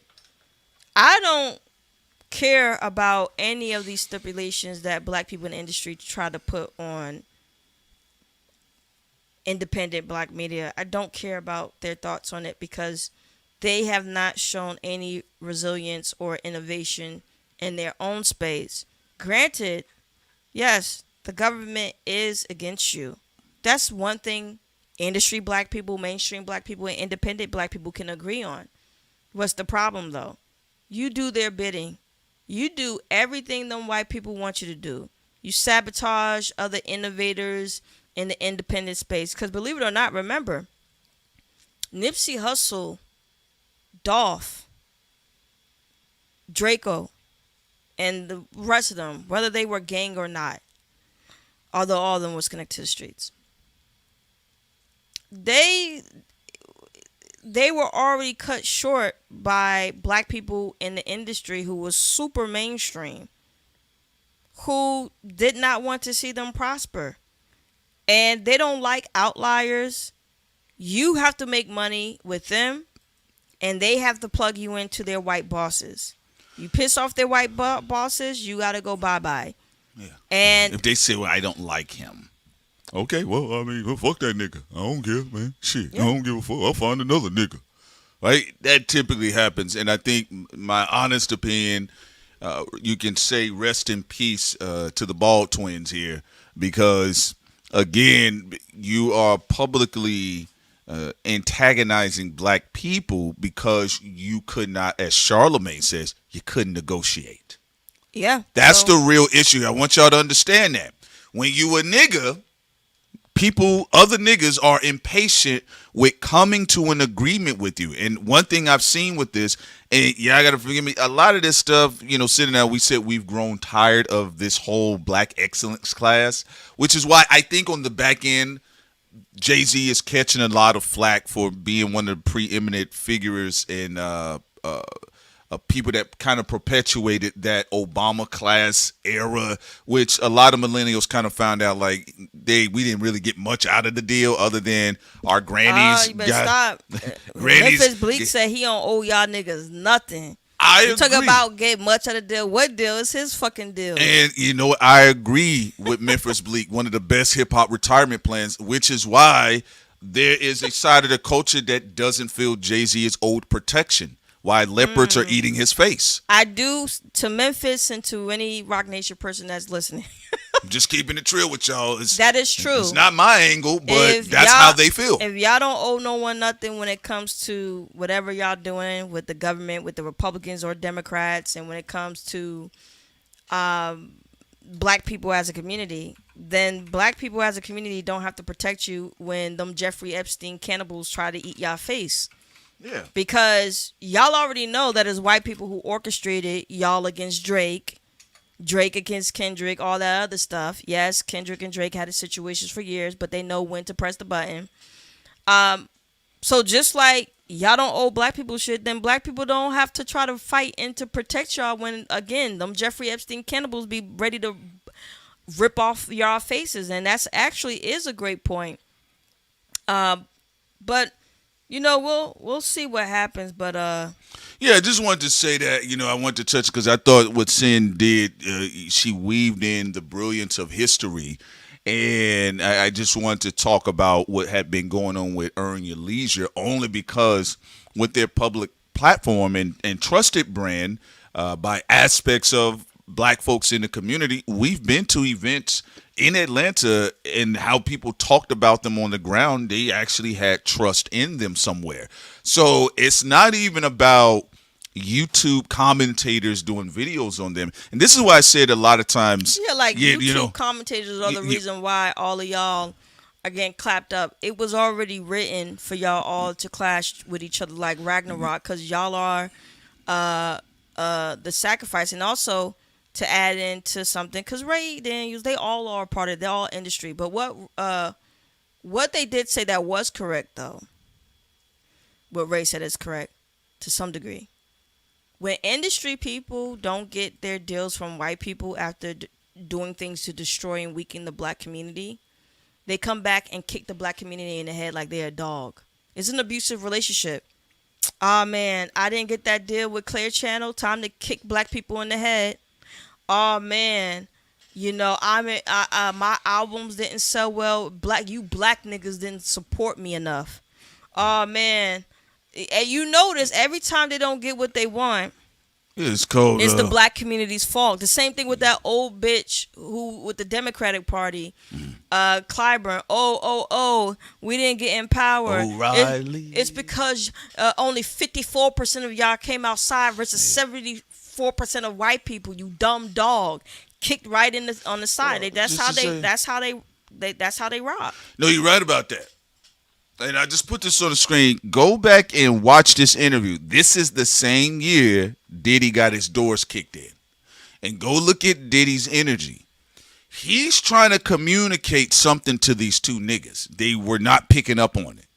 He says, look, there's nothing else here. There's nothing in the space, niggas. I've done everything you could think of. And they're like, man, but come on, man, you Diddy. Man, you did Bad Boy, man. Yo, y'all give it up for Diddy. Ciroc, he like, no, niggas. I'm telling you this, right? And this is the same year he gets picked up, right? At 2 Cents point, and we've seen this time and time again. They don't get what they want. They come back and shoot you up. And again, it sounds like to me you couldn't negotiate. And here's the thing that sucks about it called everybody in media. Yeah. I mean, how is it black people fuck that the Daily Mail and the Sun and all these white publications don't like Jay-Z, Beyonce, or how they triggered a lot of the information war against Drake or against Kendrick? You can't go and you're gonna go all the way and be like, it's black media fault. Is these ends in our community? What? Are y'all really that stupid? Oh wait, no, you're not. You're just scapegoating the black audience. She's right. No, is that they really that scary? Numbers go up and down. I'm not blaming the think tank. I'm not blaming hardworking black folks. I mean, we could have pissed off some white person. You know, could have pissed off a reptilian. Nobody knows and nobody cares. Could have pissed off one of these black gatekeepers. Who knows? I don't care. You know, and so I wanted to highlight that because, you know, as you see in a pronouncing brilliant end to the Black Excellence class, at least the branding of it.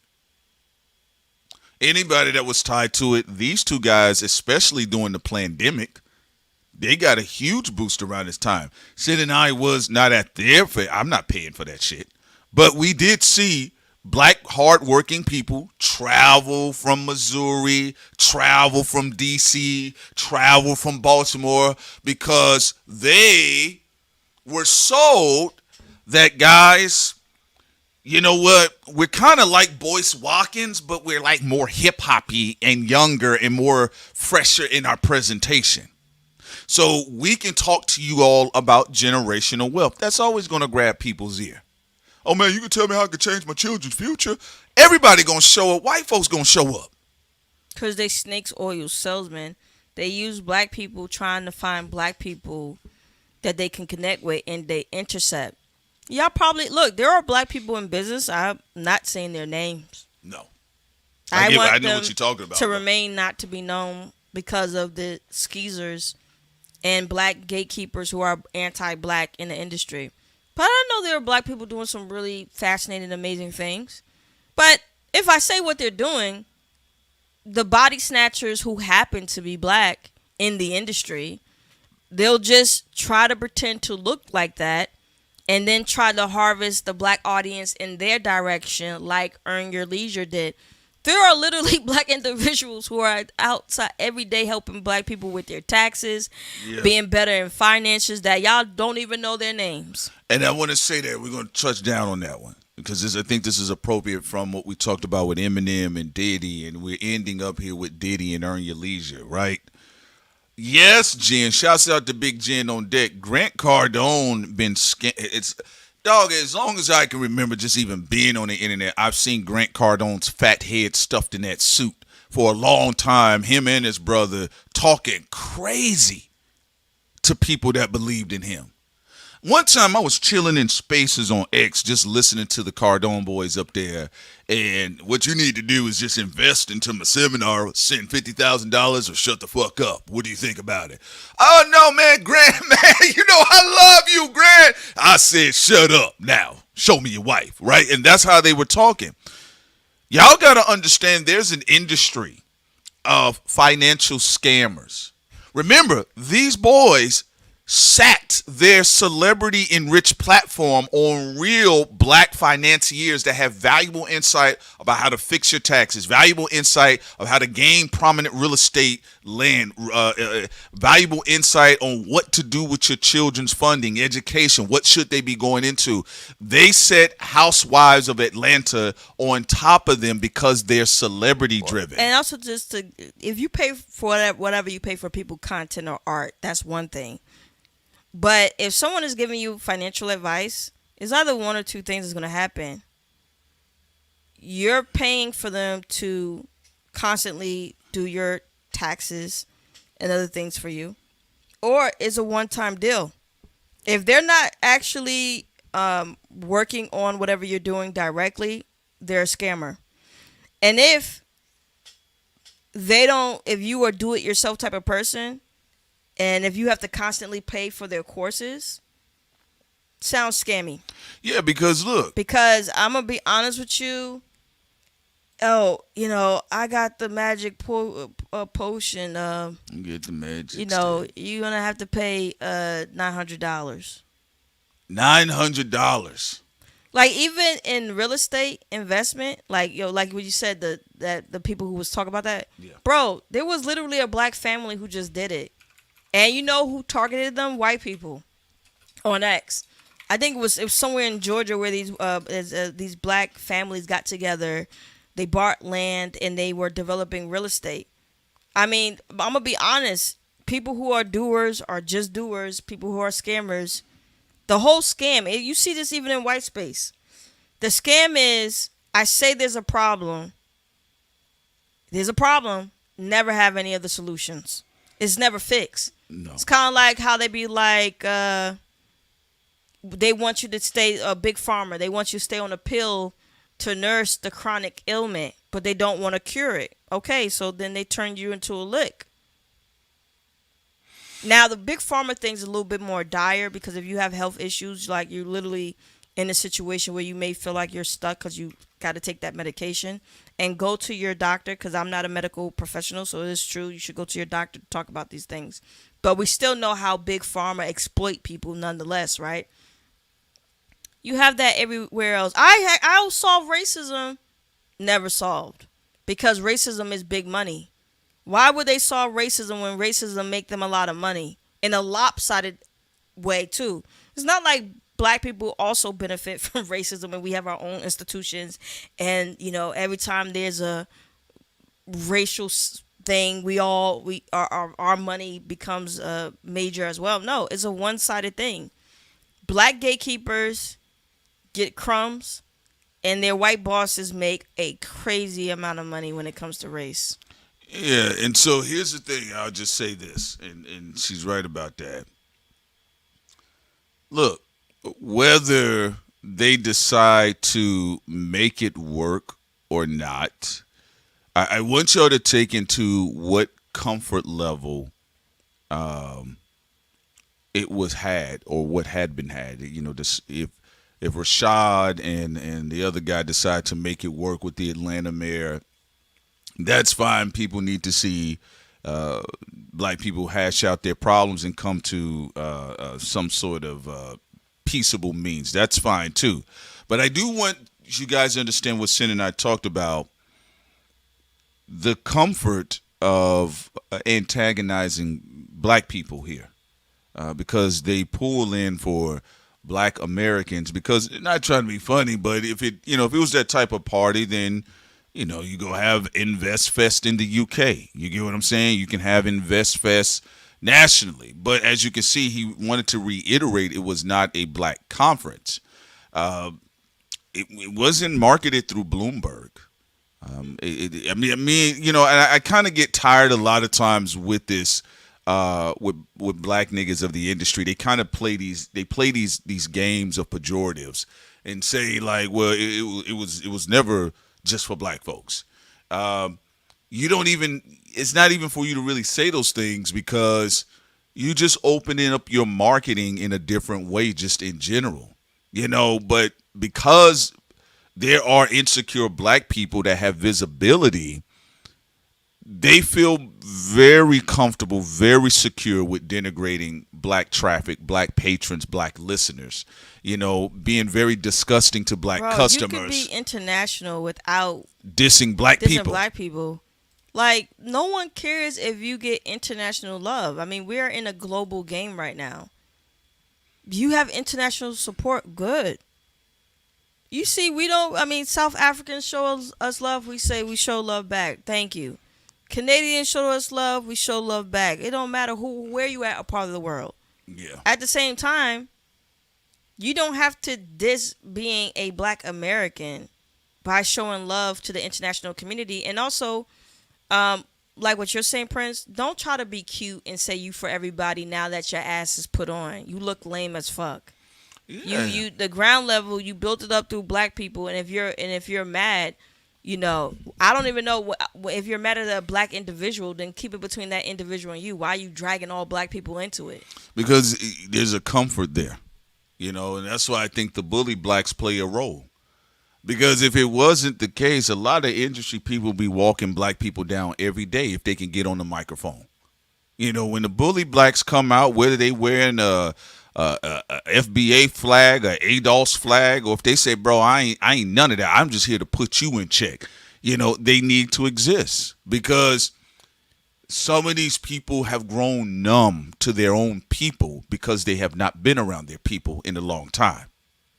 And I'm not talking about just simply making money. So, yes, I watched the Earn Your Leisure brand, and I watch them right now. They're really trying to make things right. But you should not be so emotional, especially as men, and you're heading an empire, you're heading a business. Why are you coming to the public? You're talking like Selena Powell. That's my thing about it. I didn't understand. I said, what's with the sensitivity? You call the mayor of Atlanta up, you go fly down there, you fly out, and you say, hey, where can we meet at? Let's meet at Miss Winters. Let's see what's going on here, right? Let's see what we can negotiate like y'all do the Jews and the whites behind the scenes quietly. And on that note, we're going to leave off with the gatekeepers' bosses, Jack Milton. We appreciate you all. We went overtime since we were late today. Yes, absolutely. And we'll be back on time at 8:15 a.m. Love tomorrow. you all. Peace. Take care. Peace.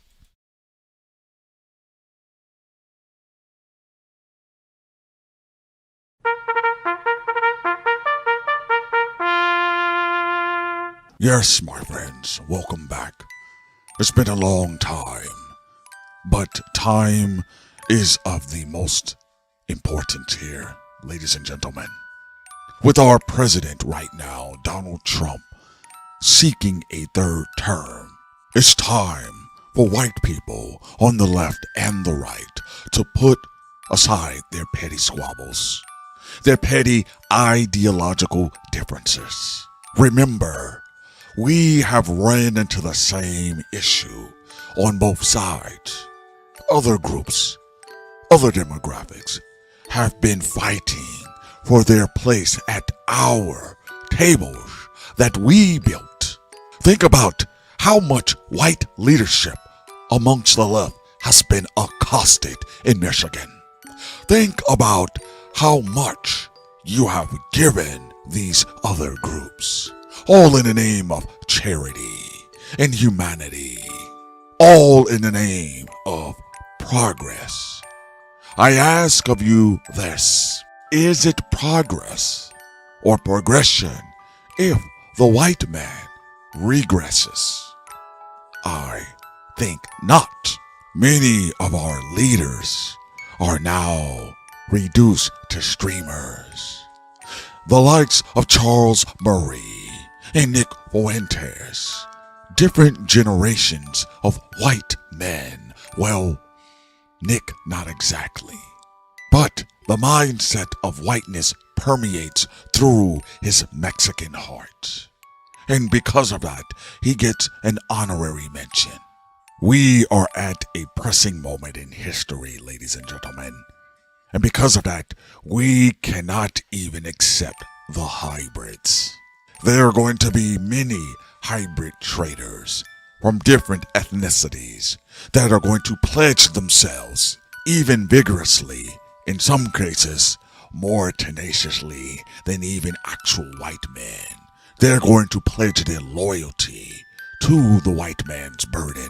But because of the sensitivity of the nature of our burden, we cannot take the risk with accepting hybrids.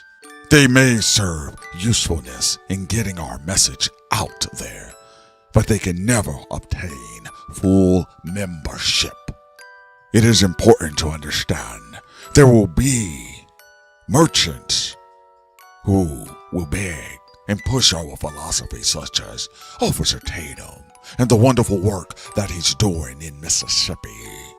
And even though his rotund antics may enrage the blacks, and he does it very well, it does not gain him full access to the white man's burden, because he himself is a burden to us. Can you imagine, in an apocalyptic world, attempting to feed your Aryan children your beautiful Aryan white wife, and then here you have this rotund black man that felt he pledged his allegiance to the white man's burden, but now he needs to be fed, ladies and gentlemen. No black man, fat or skinny, comes before my Aryan babies. Again, ladies and gentlemen, this is why we systemically worked DEI out of the United States of America. Bye. Even with those individuals who happen to not be of our background, who feel they agree with the white man's burden, if I were to accept Officer Tatum, Andrew Tate, and Byron Donalds, then I would be practicing DEI. The burden is very specific, and so is the skin, ladies and gentlemen.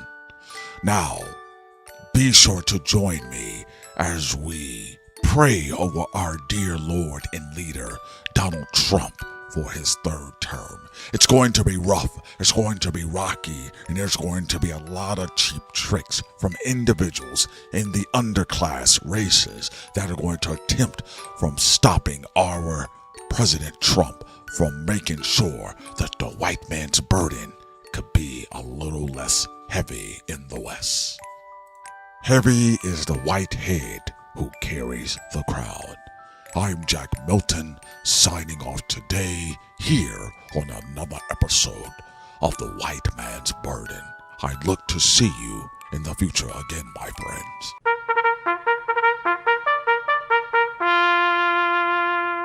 That rhymes.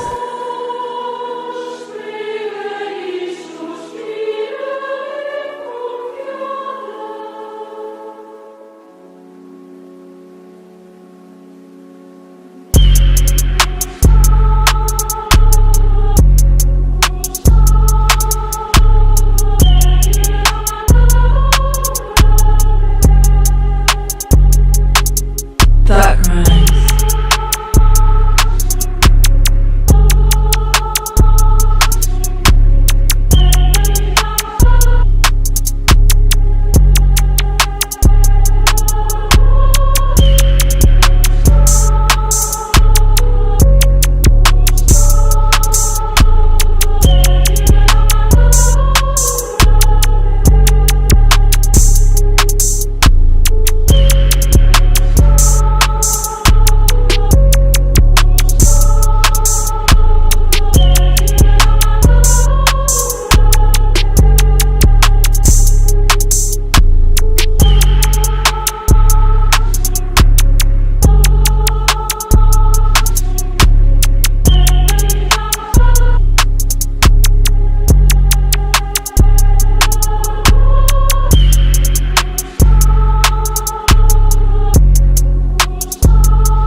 Thought Crimes.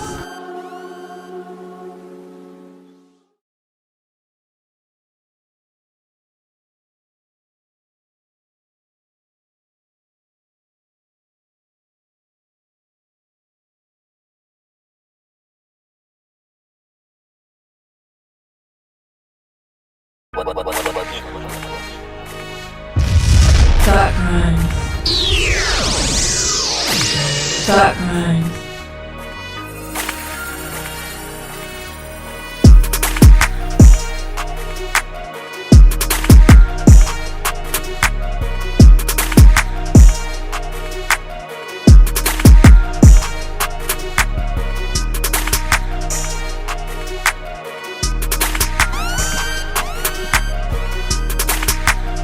Thought Crimes.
Because I'm happy, and I sing because I'm free. His eye is on the sparrow. Oh my God, what's this?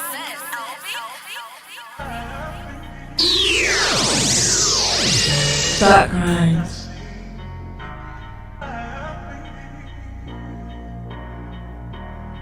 And I sing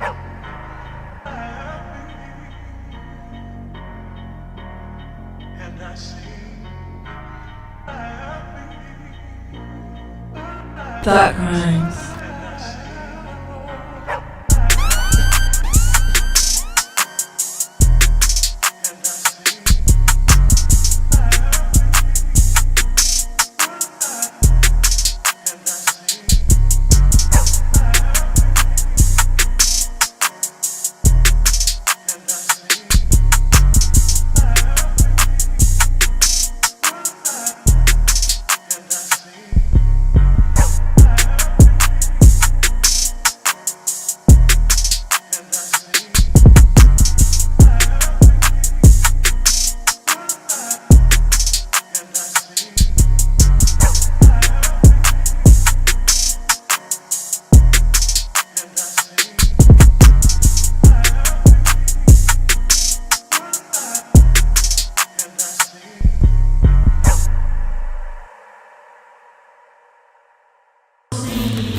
We are all the same. We are all the same. More group Coming to your airwaves. All right, now I'm here to kick the ballistics. Check out Thought Crimes. Are you following me? Coming to your airwaves. Coming to your airways. You ain't gonna get me with that one.